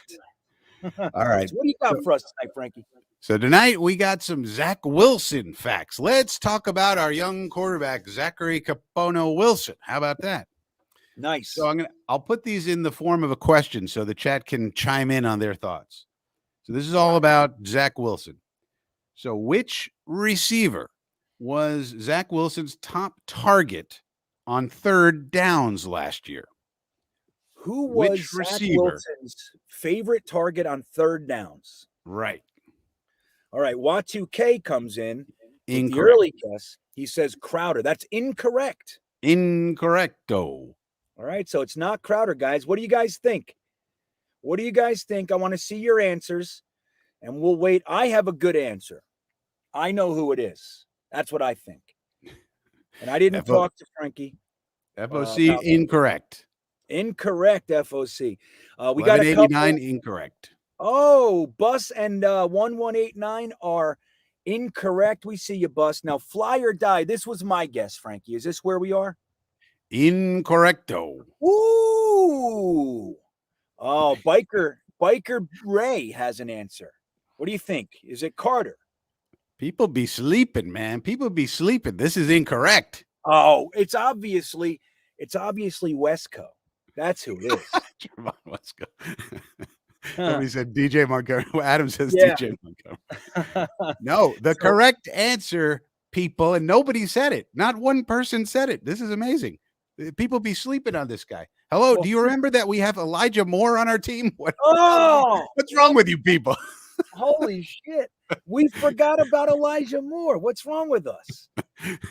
Yeah, Fly or die got it. Tommy Clifford. He says, this was my next guess. Jet Smith. So it's Elijah Moore. What did that look like, Frankie? 16 targets. How many Number catches? 16 targets. I don't know. This just tells me the targets. This is all about targets. 3 catches. I don't know how many turned into catches. It doesn't tell me. All right, next question. That's interesting. Okay. So, who was Zach Wilson's top target last year when he was under pressure? Which receiver was his top target under pressure? Ooh. Which receiver was Zach Wilson's favorite target when being pressured, which was 94% of the time? What do you guys think? Incorrect. Griffin incorrect. Corey Davis incorrect. Wow. Let's see here. Berrios incorrect. Ryan Griffin. I got a couple guesses from Ryan Griffin. Ryan Griffin incorrect. Ooh. So we got a few guys. How about Garrett Ham? Berrios incorrect. Is it Elijah Moore again? It is Elijah Moore. Once again. And we danced all around it again. You couldn't possibly ask us 2 Elijah Moore questions in a row. There you go. All right. Question number 3. Which receiver was Zach Wilson's top target against the blitz when he was being blitzed? Who was the top target then? Who was the top target when he was? So this is different than pressure. Yeah, this is when they're actually bringing a blitz as opposed to, say, a 4-man rush. Okay. I know who it is. Moore is incorrect. Oh, that's what I was going to do. I'm like, we do have a correct answer. We do have a correct answer. Where is it? Who got it? Where is? Oh, Garrett's got it, I think. Garrett Ham? Yeah. He says Tyler Croft?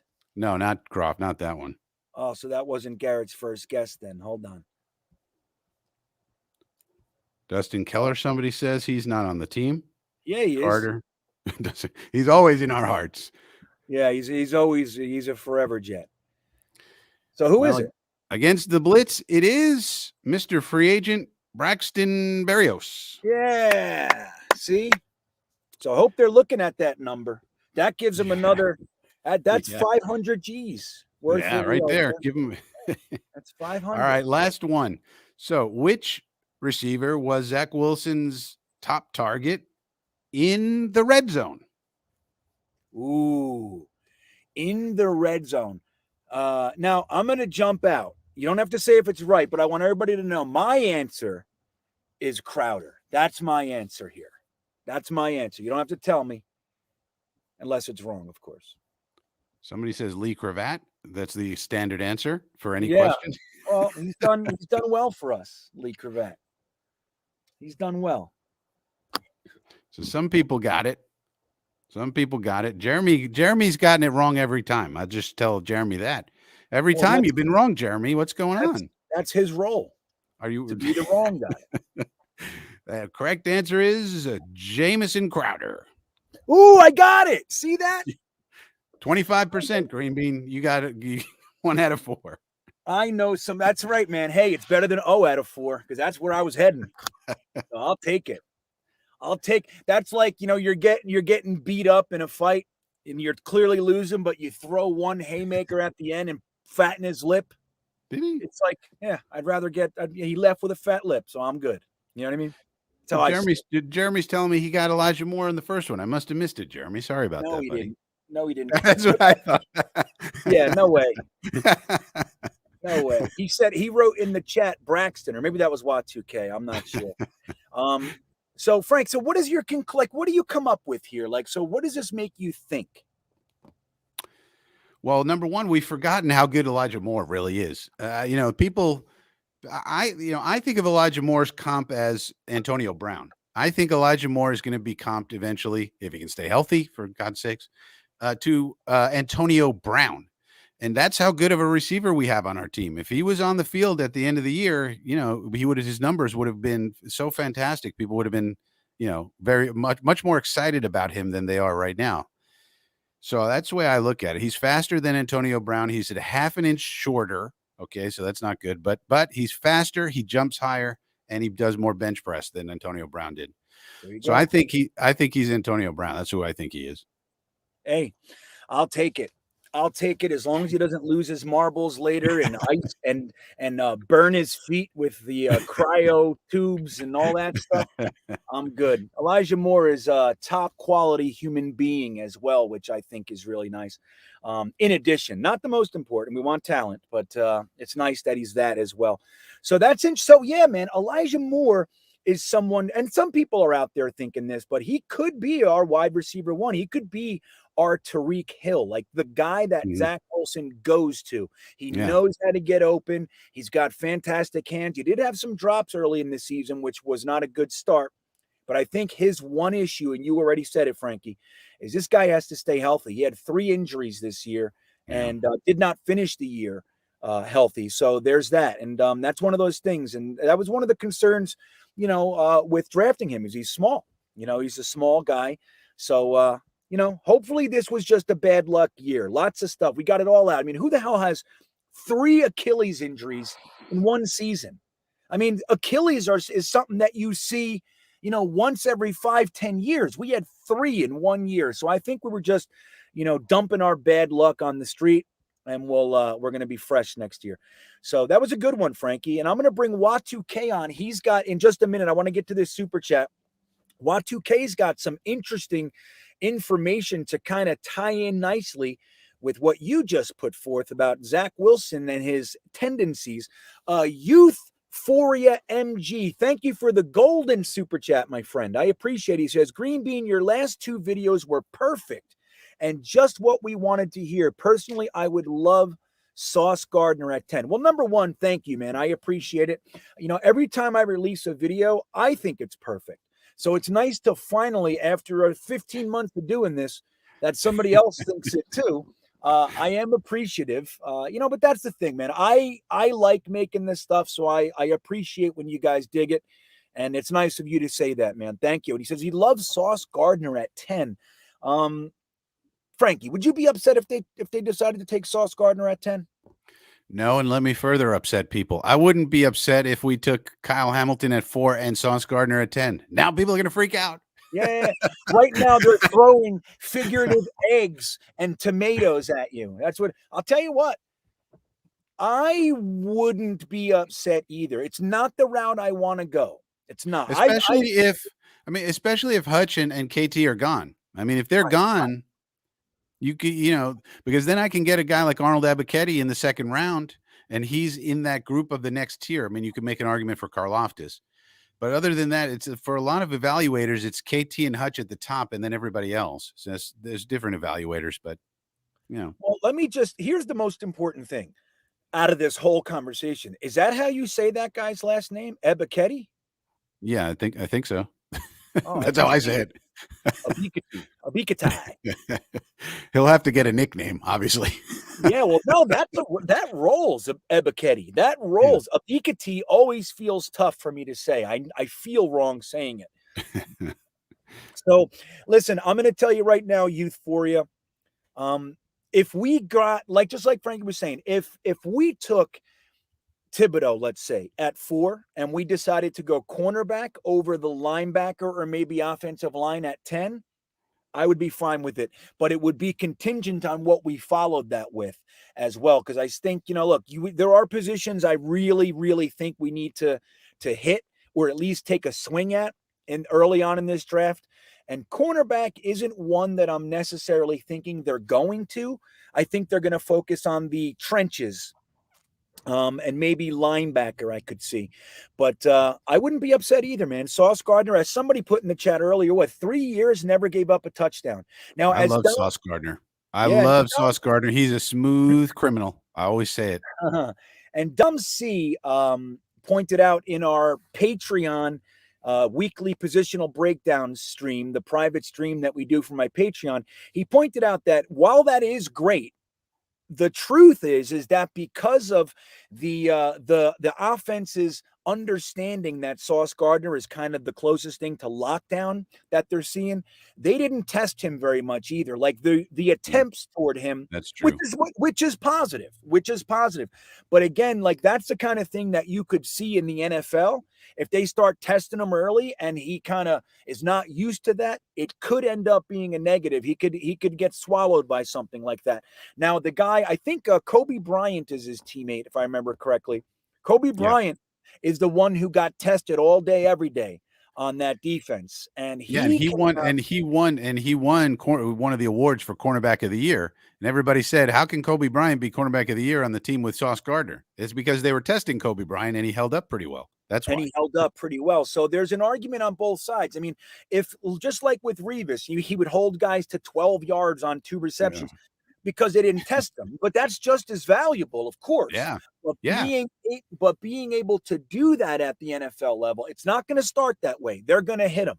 They're going to attack him. And if he can't deal with that at the NFL level, it's going to be a flood, a shitstorm, as we say. But that said, I wouldn't be upset about Sauce Gardner either. So we got another super chat, Frankie, and then I'm bringing Watu-K on. Fly Guy, what's up, Fly Guy? Thank you for the super chat. He says, yo, GreenBean, I saw you in One Jets Drive episode 6 with your Gastineau jersey. Yeah, man. That was episode 6, but that was the opening day game. That was we converged on East Rutherford, and I was with Matt O'Leary. It's a shame. Matt O'Leary is literally 3 feet from me in that video, as is Ryan from Jets Talk 24/7, and Zack Exchange was with me, and we were going to see Fireman Ed and the Talking Jets. Is that what it's called? Talking Jets. Those guys, Tyson and Primetime, we were going to meet them and hang out with them. But the guy, I just turned the corner and I was filming like the crowd and everything. And then I turned the corner and there was the Jets guys with their camera and I had my camera and we filmed each other. So I'll play that clip at the end. Maybe I do a second of it right now. Here you go. I'm going to play it right now. Just a little part. I won't play the whole thing, but where is it, Frankie? Here you go. Okay, here you go, guys. This is what he's talking about.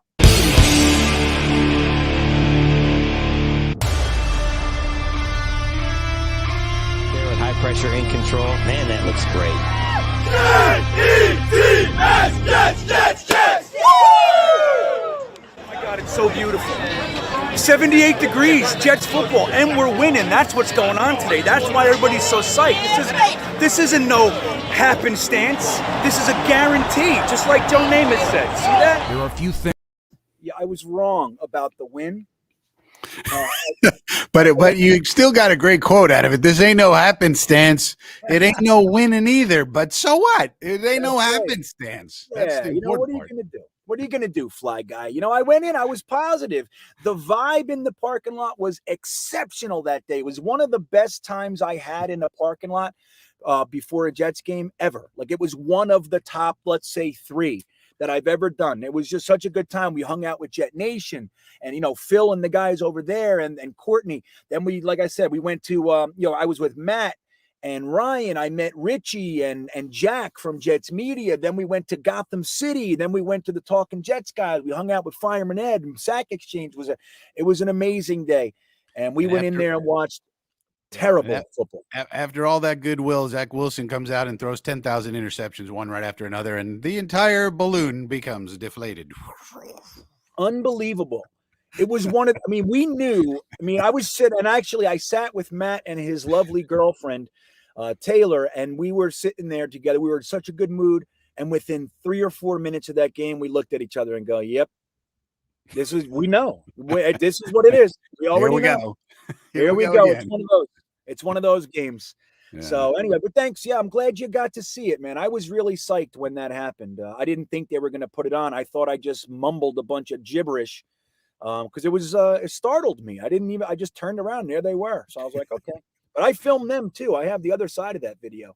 So let's bring Wat2K on. I don't want to lose track. We're losing time here, but I do have a couple more super chats. But let's say hello to our boy, GreenBeanJetsfan.com contributor, Wat2K. I just released his new article today about the grades of every Jets GM in history. You can find that article at greenbeanjetsfan.com. Just click on blogs, P's of the pod. Wat2K has his own little page, and you'll click on there and read his two awesome articles. This one, like I said, about the GMs and how they rated. It's a sad read. I want you to know that, but it's hopeful. Wat2K, will you agree? It's a little hopeful at the end there. What do you think? You know, giving a GM at this point a grade of incomplete is on a curve giving somebody a grade of A compared to some of these general managers that we have had over the years. Yeah, reading the article, there were names there were a lot of names I didn't know. Some of these old school general managers, like Weeb Eubank was like our 4th or 5th general manager. Doing the research was fun for that article. So now we know what the next 3 trivia questions that Wat2K will bring for us are going to be. What was the second Jets GM's daughter's husband's name? I was actually going to ask about their dog. I think George Sauer Sr. had a couple of dogs. Well, I appreciate it. The articles are great, man. We're all going to put out our mocks.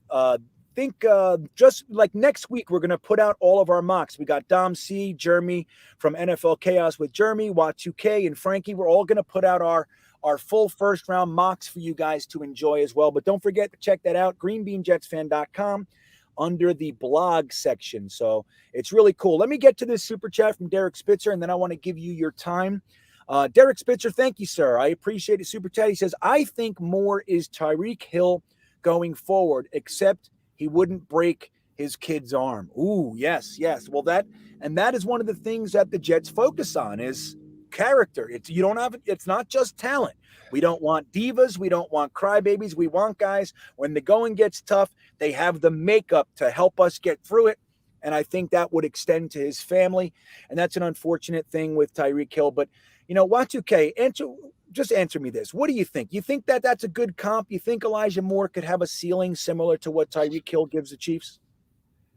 There's only one Tyreek Hill. I mean, if we had a player with that level of explosiveness, that would transform a whole offense. I mean, I think even if you take Tyreek Hill away from Kansas City, he's still a difference maker. I think he's still a legitimate number 1 wide receiver.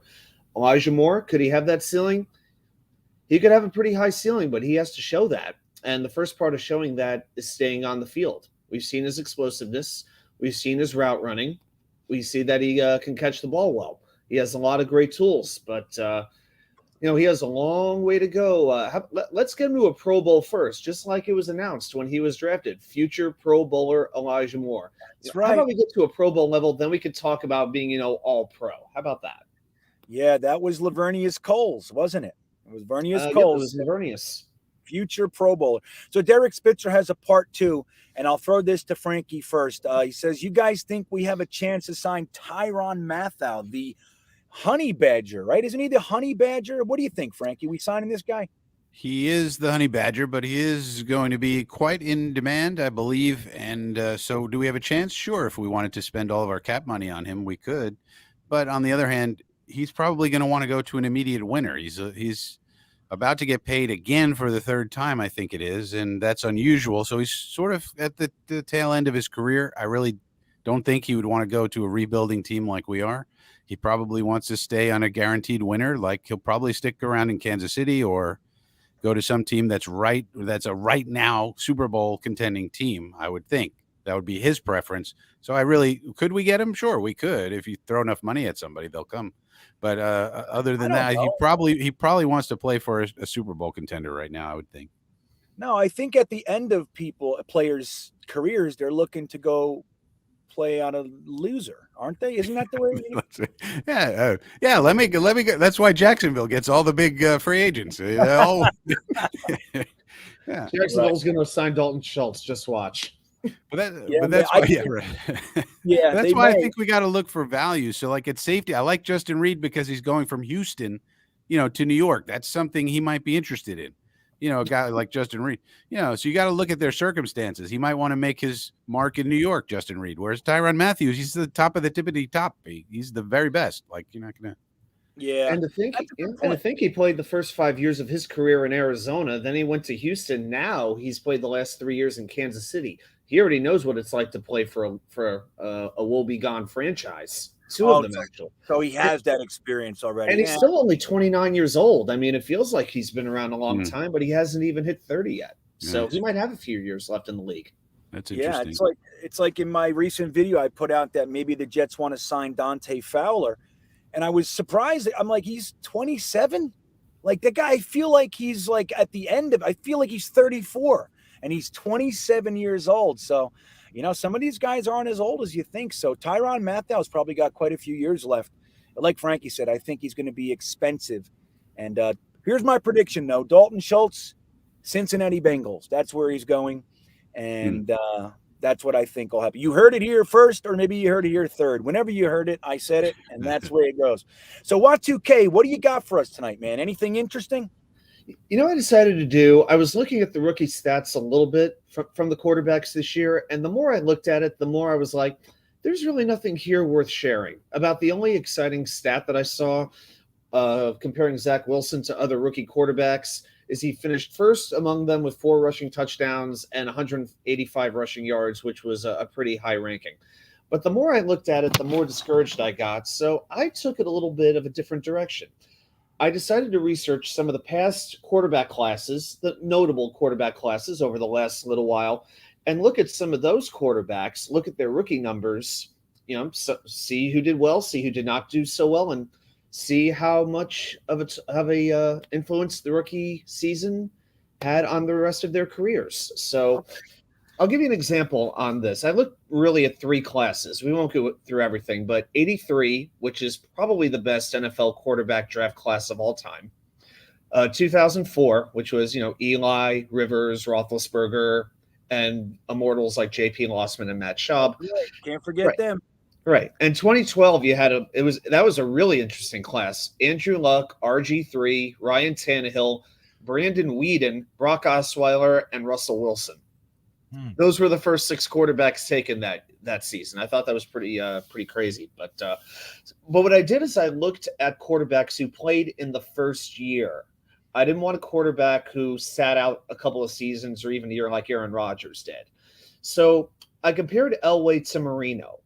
So just comparing the two of them, both went on to become, in my opinion, definitely top 10 quarterbacks of all time. You could even say top 5. You can make that case.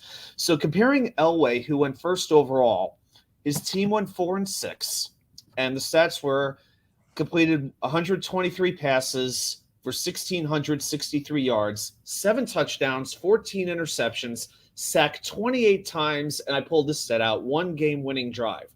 Not a very impressive rookie season. Twice as many interceptions as touchdowns, and look where his career ultimately went. Marino, on the other hand, Jets fans would have been talking about drafting a quarterback this year. Exactly. You know it. You should have signed with the Yankees. You should have been playing baseball this whole time. You suck. It would have happened.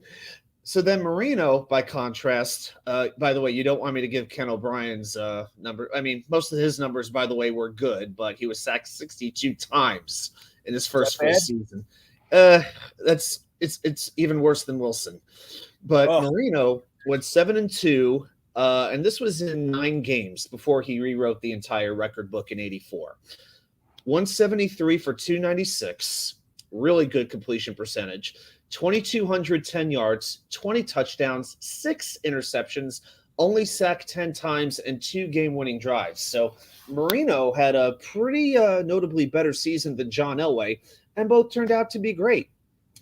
So the point of this is, you might not have a great rookie season, but you could still figure it out if you're surrounded by the right players. It's not all about 1 year. So when you see these articles, which I read that were just made my head spin, saying, Mac Jones looks great. What went wrong for Zach Wilson? Well, what didn't? And right at that point, it was just like, I'm getting out of this article. And then GreenBean, I realized what you've been talking about this whole time. They want to write the negative stuff about the Jets because they know we're suckers. We're going to click on it. We want to know what other people think about us. And it just drove me nuts. So that's why I decided to get away from those articles. So you finally understand what Boycott the Beat is all about, Y2K. Welcome this wasn't aboard. even the beat. This was like national stuff. It wasn't even the beat. Oh, yeah. Yeah, they're all even worse nationally.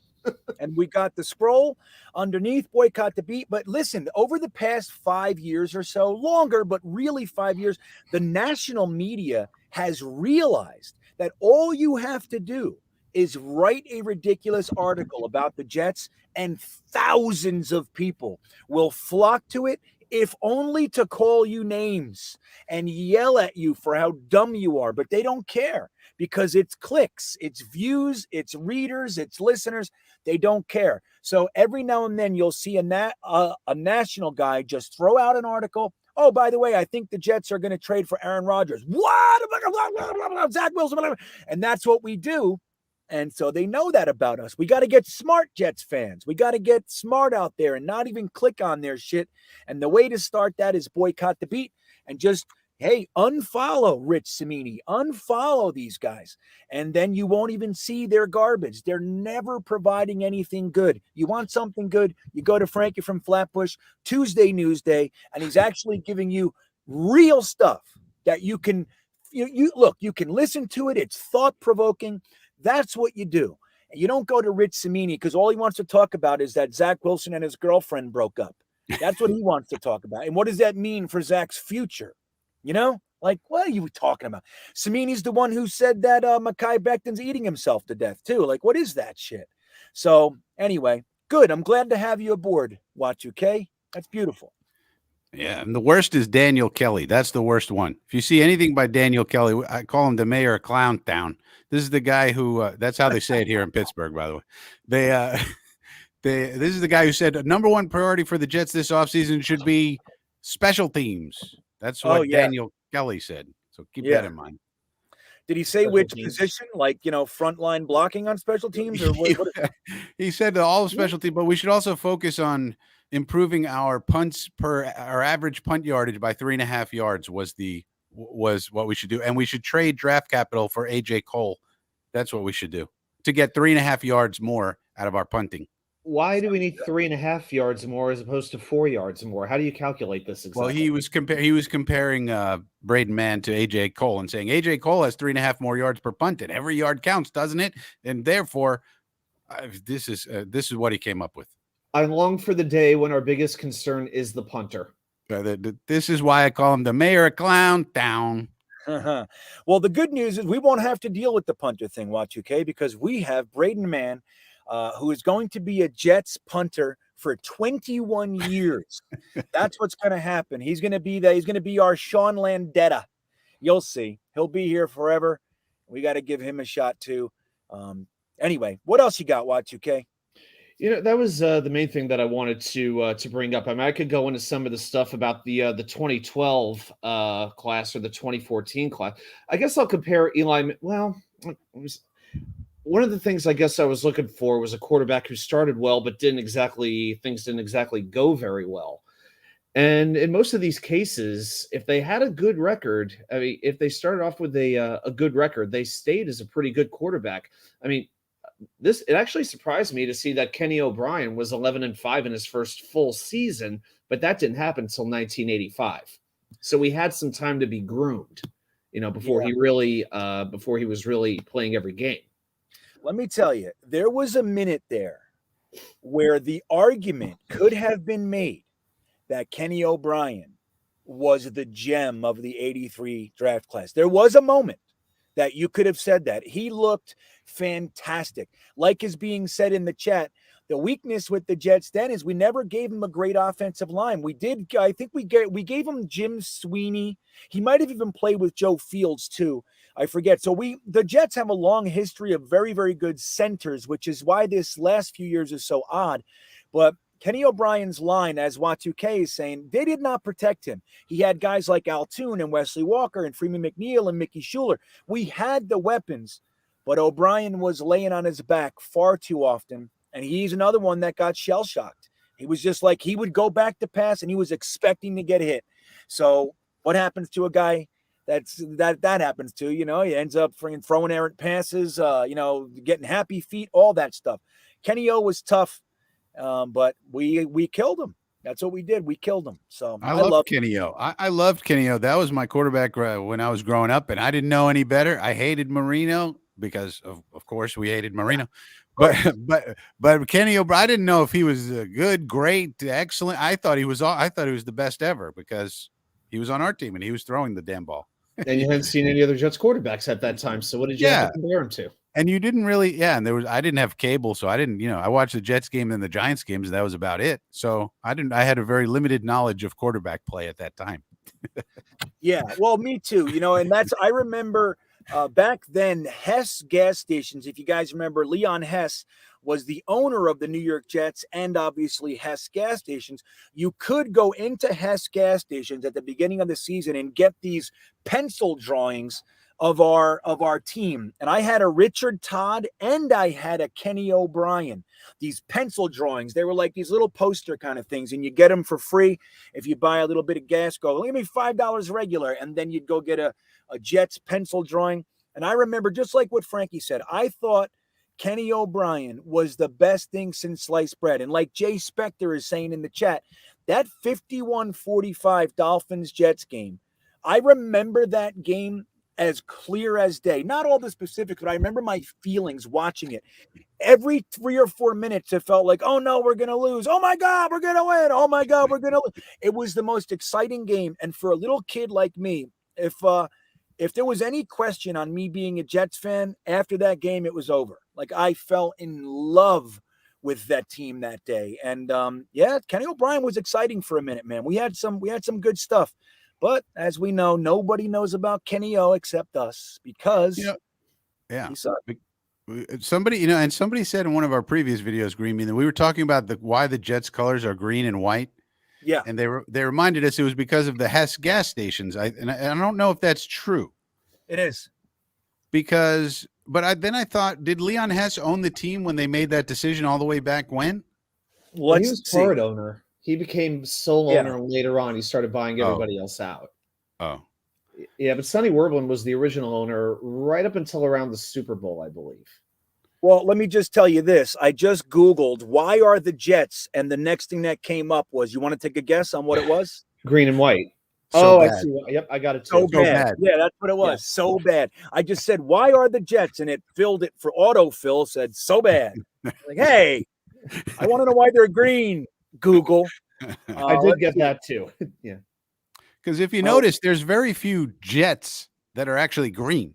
Like, a jet is not really green. Sonny Werblin. Yeah, let me tell you, I have the answer. I'm going to read it to you as I read it. The change to the Jets, 1963. To 67. He says, the newly named Jets wore Kelly green uniforms with white pants and white helmets for the next 16 years. Sonny Werblin incorporated green because he viewed it as a futuristic color, as well as his personal affinity for St. Patrick's Day, which was his birthday. So I thought it was the Jets, the Hess station as well. So I guess I was wrong. I was confident. So Sonny Werblin, by the way, St. Patrick's Day is a Thursday this year. Oh, we should have like a little green and white celebration going on to celebrate the green and white. St. Patrick's Day is a national holiday here in Pittsburgh. People start drinking at like 6 a.m. Really? On the weekend. So if it's on a Thursday, then they'll start drinking, and they'll just drink Thursday, Friday, Saturday. So it'll be a mess. Yeah, it's St. Patrick's Day. No, it's the next Sunday. What are you doing? They're smoking their cigarettes, drinking beer. When I was a big drinker, which was for about just under 20 years of my life, I was a heavy, heavy drinker. I did not drink for the past 10 years of that, 5-10 years. I didn't drink 2 days a year. You want to know when they were? St. Patrick's Day. New Year's and St. Patrick's Day. That's it. New Year's and St. Patrick's Day. I would even go as far as to volunteer to be designated driver on New Year's Eve. That's what I would do. Because they would say those days are for the amateurs, right? That's right. It's amateur night. Yeah. And then I'd go home when I dropped everybody off and I'd smoke a whole bunch of crack. Well, I can't say I've ever done that. So you got me on that one, GreenBean. Yeah, well, hey, I don't recommend it, everybody. If you want to sleep in a hallway in Newark, I got a couple things. I got a couple suggestions for you. If you want to sleep in a hallway in Newark and huddle together with people that you met about an hour earlier because you're freezing, send me an email. I'll tell you how it's done. My proven system to sleep in a hallway in Newark. But yeah, so St. Patty's Day. So St. Patty's Day is on a Thursday. Maybe we do something, Frankie and Watts. Okay, what do you think? Maybe we'll even get Jeremy involved. What do you think? Jeremy's Irish. I think Jeremy's mad at me right now. He's calling me a liar, so I don't know. He may not be into it. He may not be into it. He's a little upset at the moment. But I don't know. He thinks he got the trivia right, and I think I said he got it wrong. But I don't know. Yeah, he's still mad. I don't know. I said I think he got it wrong. I don't know. What do I know? We got to get Jeremy on here in a minute. I'm going to bring him on. See what's going on. But so wait a minute. We just learned that there's no rhyme or reason to the green color then. So we might be able to reverse our curse by actually having team colors that correspond to our name. No. I know you don't like it, GreenBean, because that'll throw off your whole thing, but it's going to throw it off a little bit. Change you to the beaner. And so what? We just lose the green part. But because it makes no sense, we're out of alignment with the universe. You can't have a team name that has the wrong colors for the name of the team. That makes you out of alignment in the universe. That's what's going on. Are Falcons black and red? Yes. Well, they're black, yeah. Are Panthers like teal? Are Panthers like powder blue? Yeah, I haven't seen a blue. They have the regular Panther colors with the teal. I'm not sure what's going on with the teal there. I know it's Carolina, but they're not good. Look at the Patriots. Look at the Patriots. The Patriots have the exact right colors, and they are the dynasty of the last 20 years. What about that? I think my theory's gaining steam here. It is. What about the Bills? So the Bills are what's a Bill? It's a Buffalo. I mean, Buffalo is the city, right? So what's a Bill, though? No. I actually asked that guy who's on the Jets roundtable this one time. I forget what his name is. He's on with the Jets media, Richie. They're actually named, and he said, no, it's not like that. They're named for Buffalo Bill, who was an entertainer in the Wild West of, I guess he was upstate New York, and he used to do these Wild West shows, and he was like this traveling Wild West circus kind of performer called Buffalo Bill. And that's what they're named after. That guy. Believe it or not. Crazy. So was he blue and red? Well, so then I don't know. But then again, they've never won a Super Bowl. So maybe they're out of alignment. Wide right. Lions. Look at the Detroit Lions. Right. Lions got powder blue. Completely out of touch with the universe. How dare they? This theory is gaining steam. It really is. This will be the next article. No, it really is. It's like Frankie, I'll give you credit on it. Throw out these examples. Well, when we throw out these examples, it's actually strengthening Frankie's argument. When you look at like the Detroit Lions, well, who else? What about a Seattle Seahawk? Are they silver? Well, they used to be green and they sucked. They had that. Well, they did win a Super Bowl, but they have that neon green thing. That neon is throwing them off. Oh my gosh. I like their colors now. I like that blue. I don't know what you call it, but it looks good. It's almost like a bluish gray. I could see a little bit of that on a hawk. So that one doesn't bother me too much.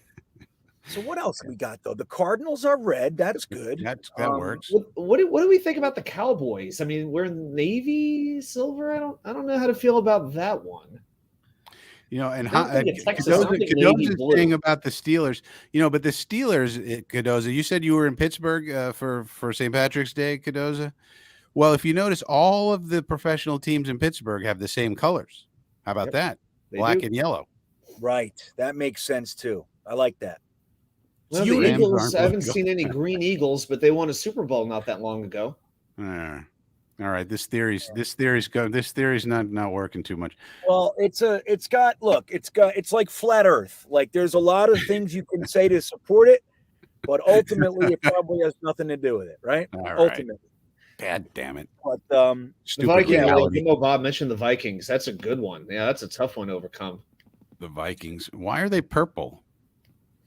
Because nobody else was. Yeah, purple was a color of royalty. I mean, I love purple, but what does it have to do with the Vikings? I gotta look this one up. All the Vikings wore purple. You know that. You know this. Everybody knows that. Why are the Vikings purple? Let's say hello to let's bring Jeremy on before we get out of here. So let's say hello to Joe. What's up, man? What are you eating, buddy?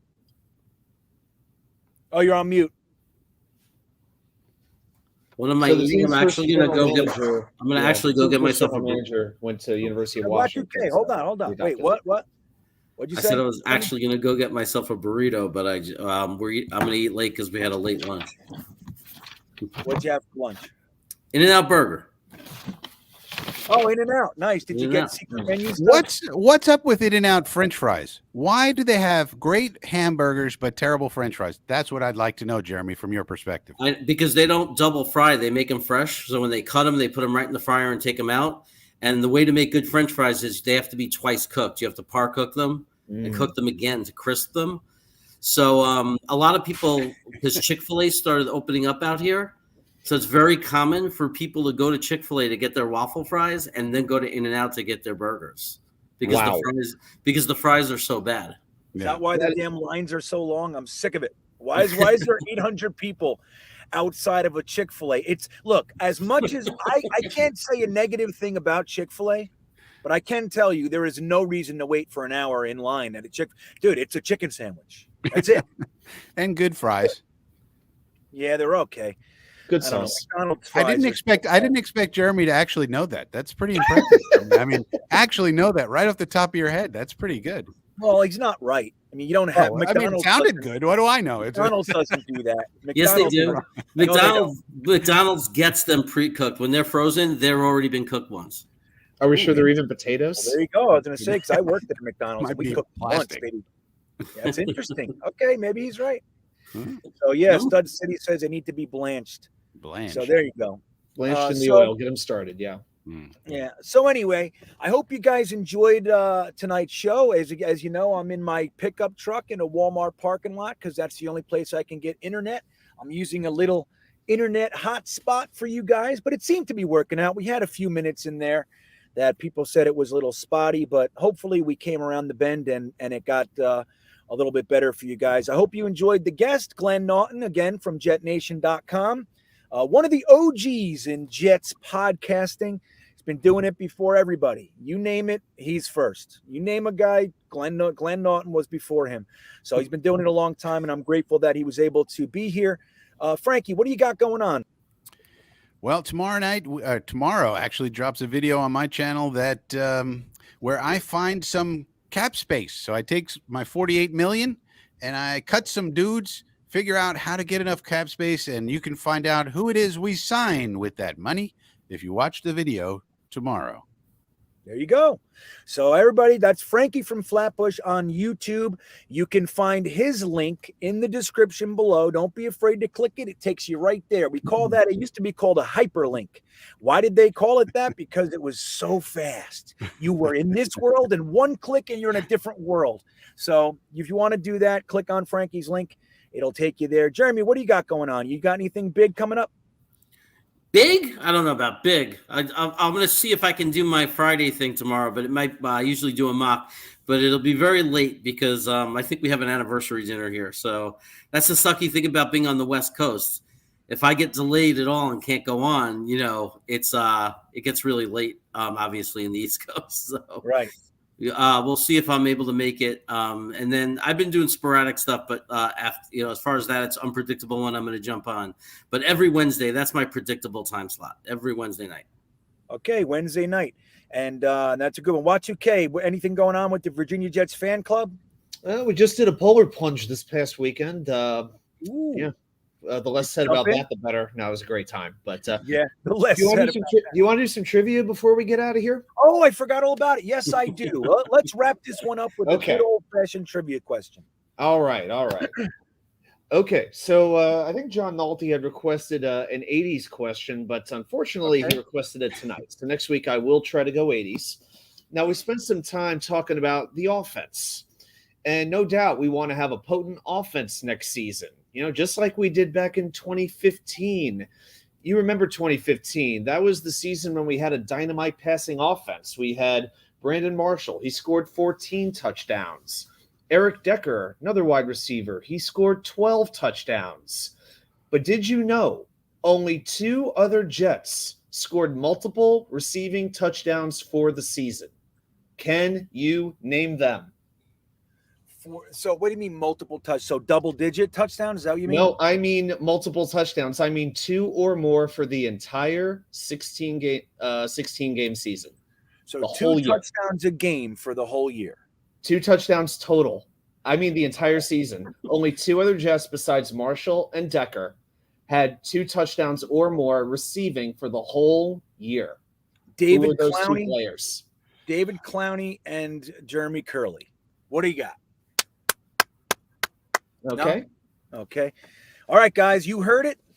2 Jets players scored 2 touchdowns a game for the entire season ever. 2 more. So who is it? What do you guys think? I see a couple Chris Ivories. Okay. Is he one? Okay. We got Quincy Enunwa. He did make it through 1 season. He had 1 full season. So maybe. David Gerard says Curley and Quincy Enunwa. Maybe Jeremy Curley. He was underrated. I will tell you, Jeremy Curley is a correct answer. Nice. 2 touchdowns. I was just kidding. See, you did. So I landed on it. You got 1. I got 2 touchdowns. That's all he had. And my other one was a joke, obviously. So I'm in this, Frankie. I'm in this. I might get it right. There you go. You might. Nobody else is. Yeah. Not seeing the other one yet. Got to be the tight end, doesn't it? Was Keller the tight end on that team? No. I think that was a few years removed. I don't think Keller was around anymore, but it is not Dustin Keller. I like Dustin Keller. And it's not Quincy. Quincy Enunwa did not have a touchdown that season. He only started playing really in the second half of the season. So no touchdowns that year. But nobody's mentioned the other player yet. So it's not Chaz Shillings. It's not Chaz Shillings. Not quite Chaz. They actually just did I think a whatever happened to article on him on the Jets website, which was kind of funny, but not Chaz Shillings. I'm still checking the chat. No one said it yet.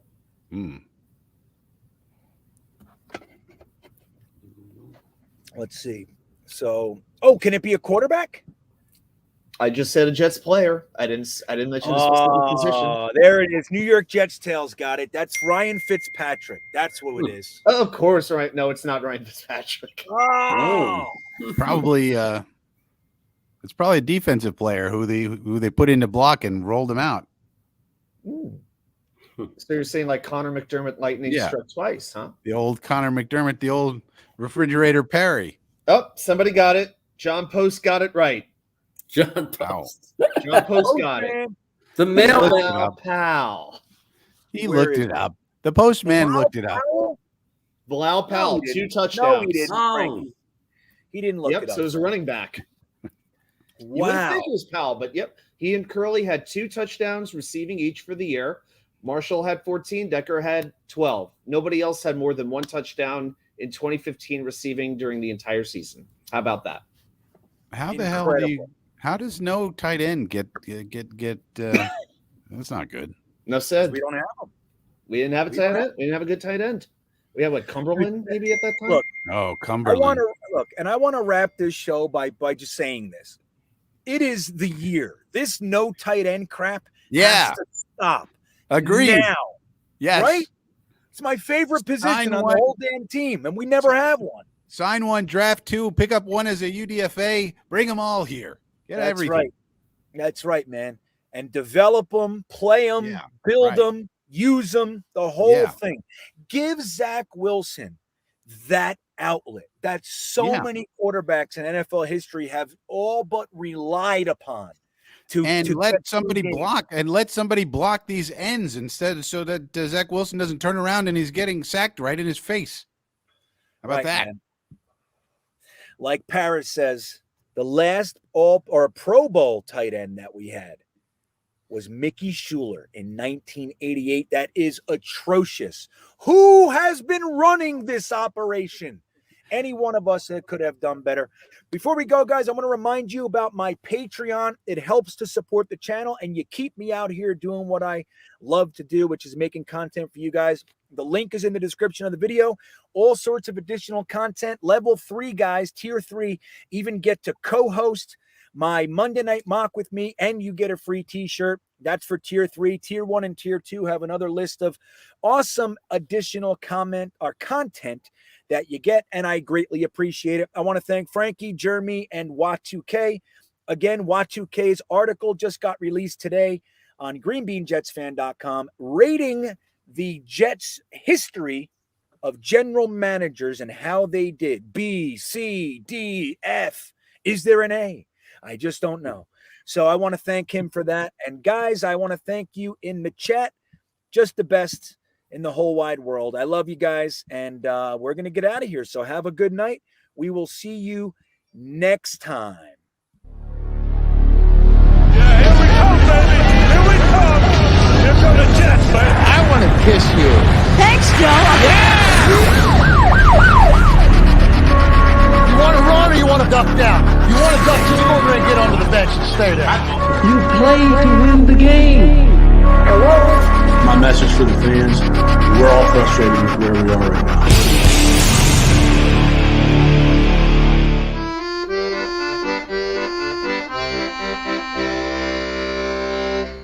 Jets, Jets, Jets.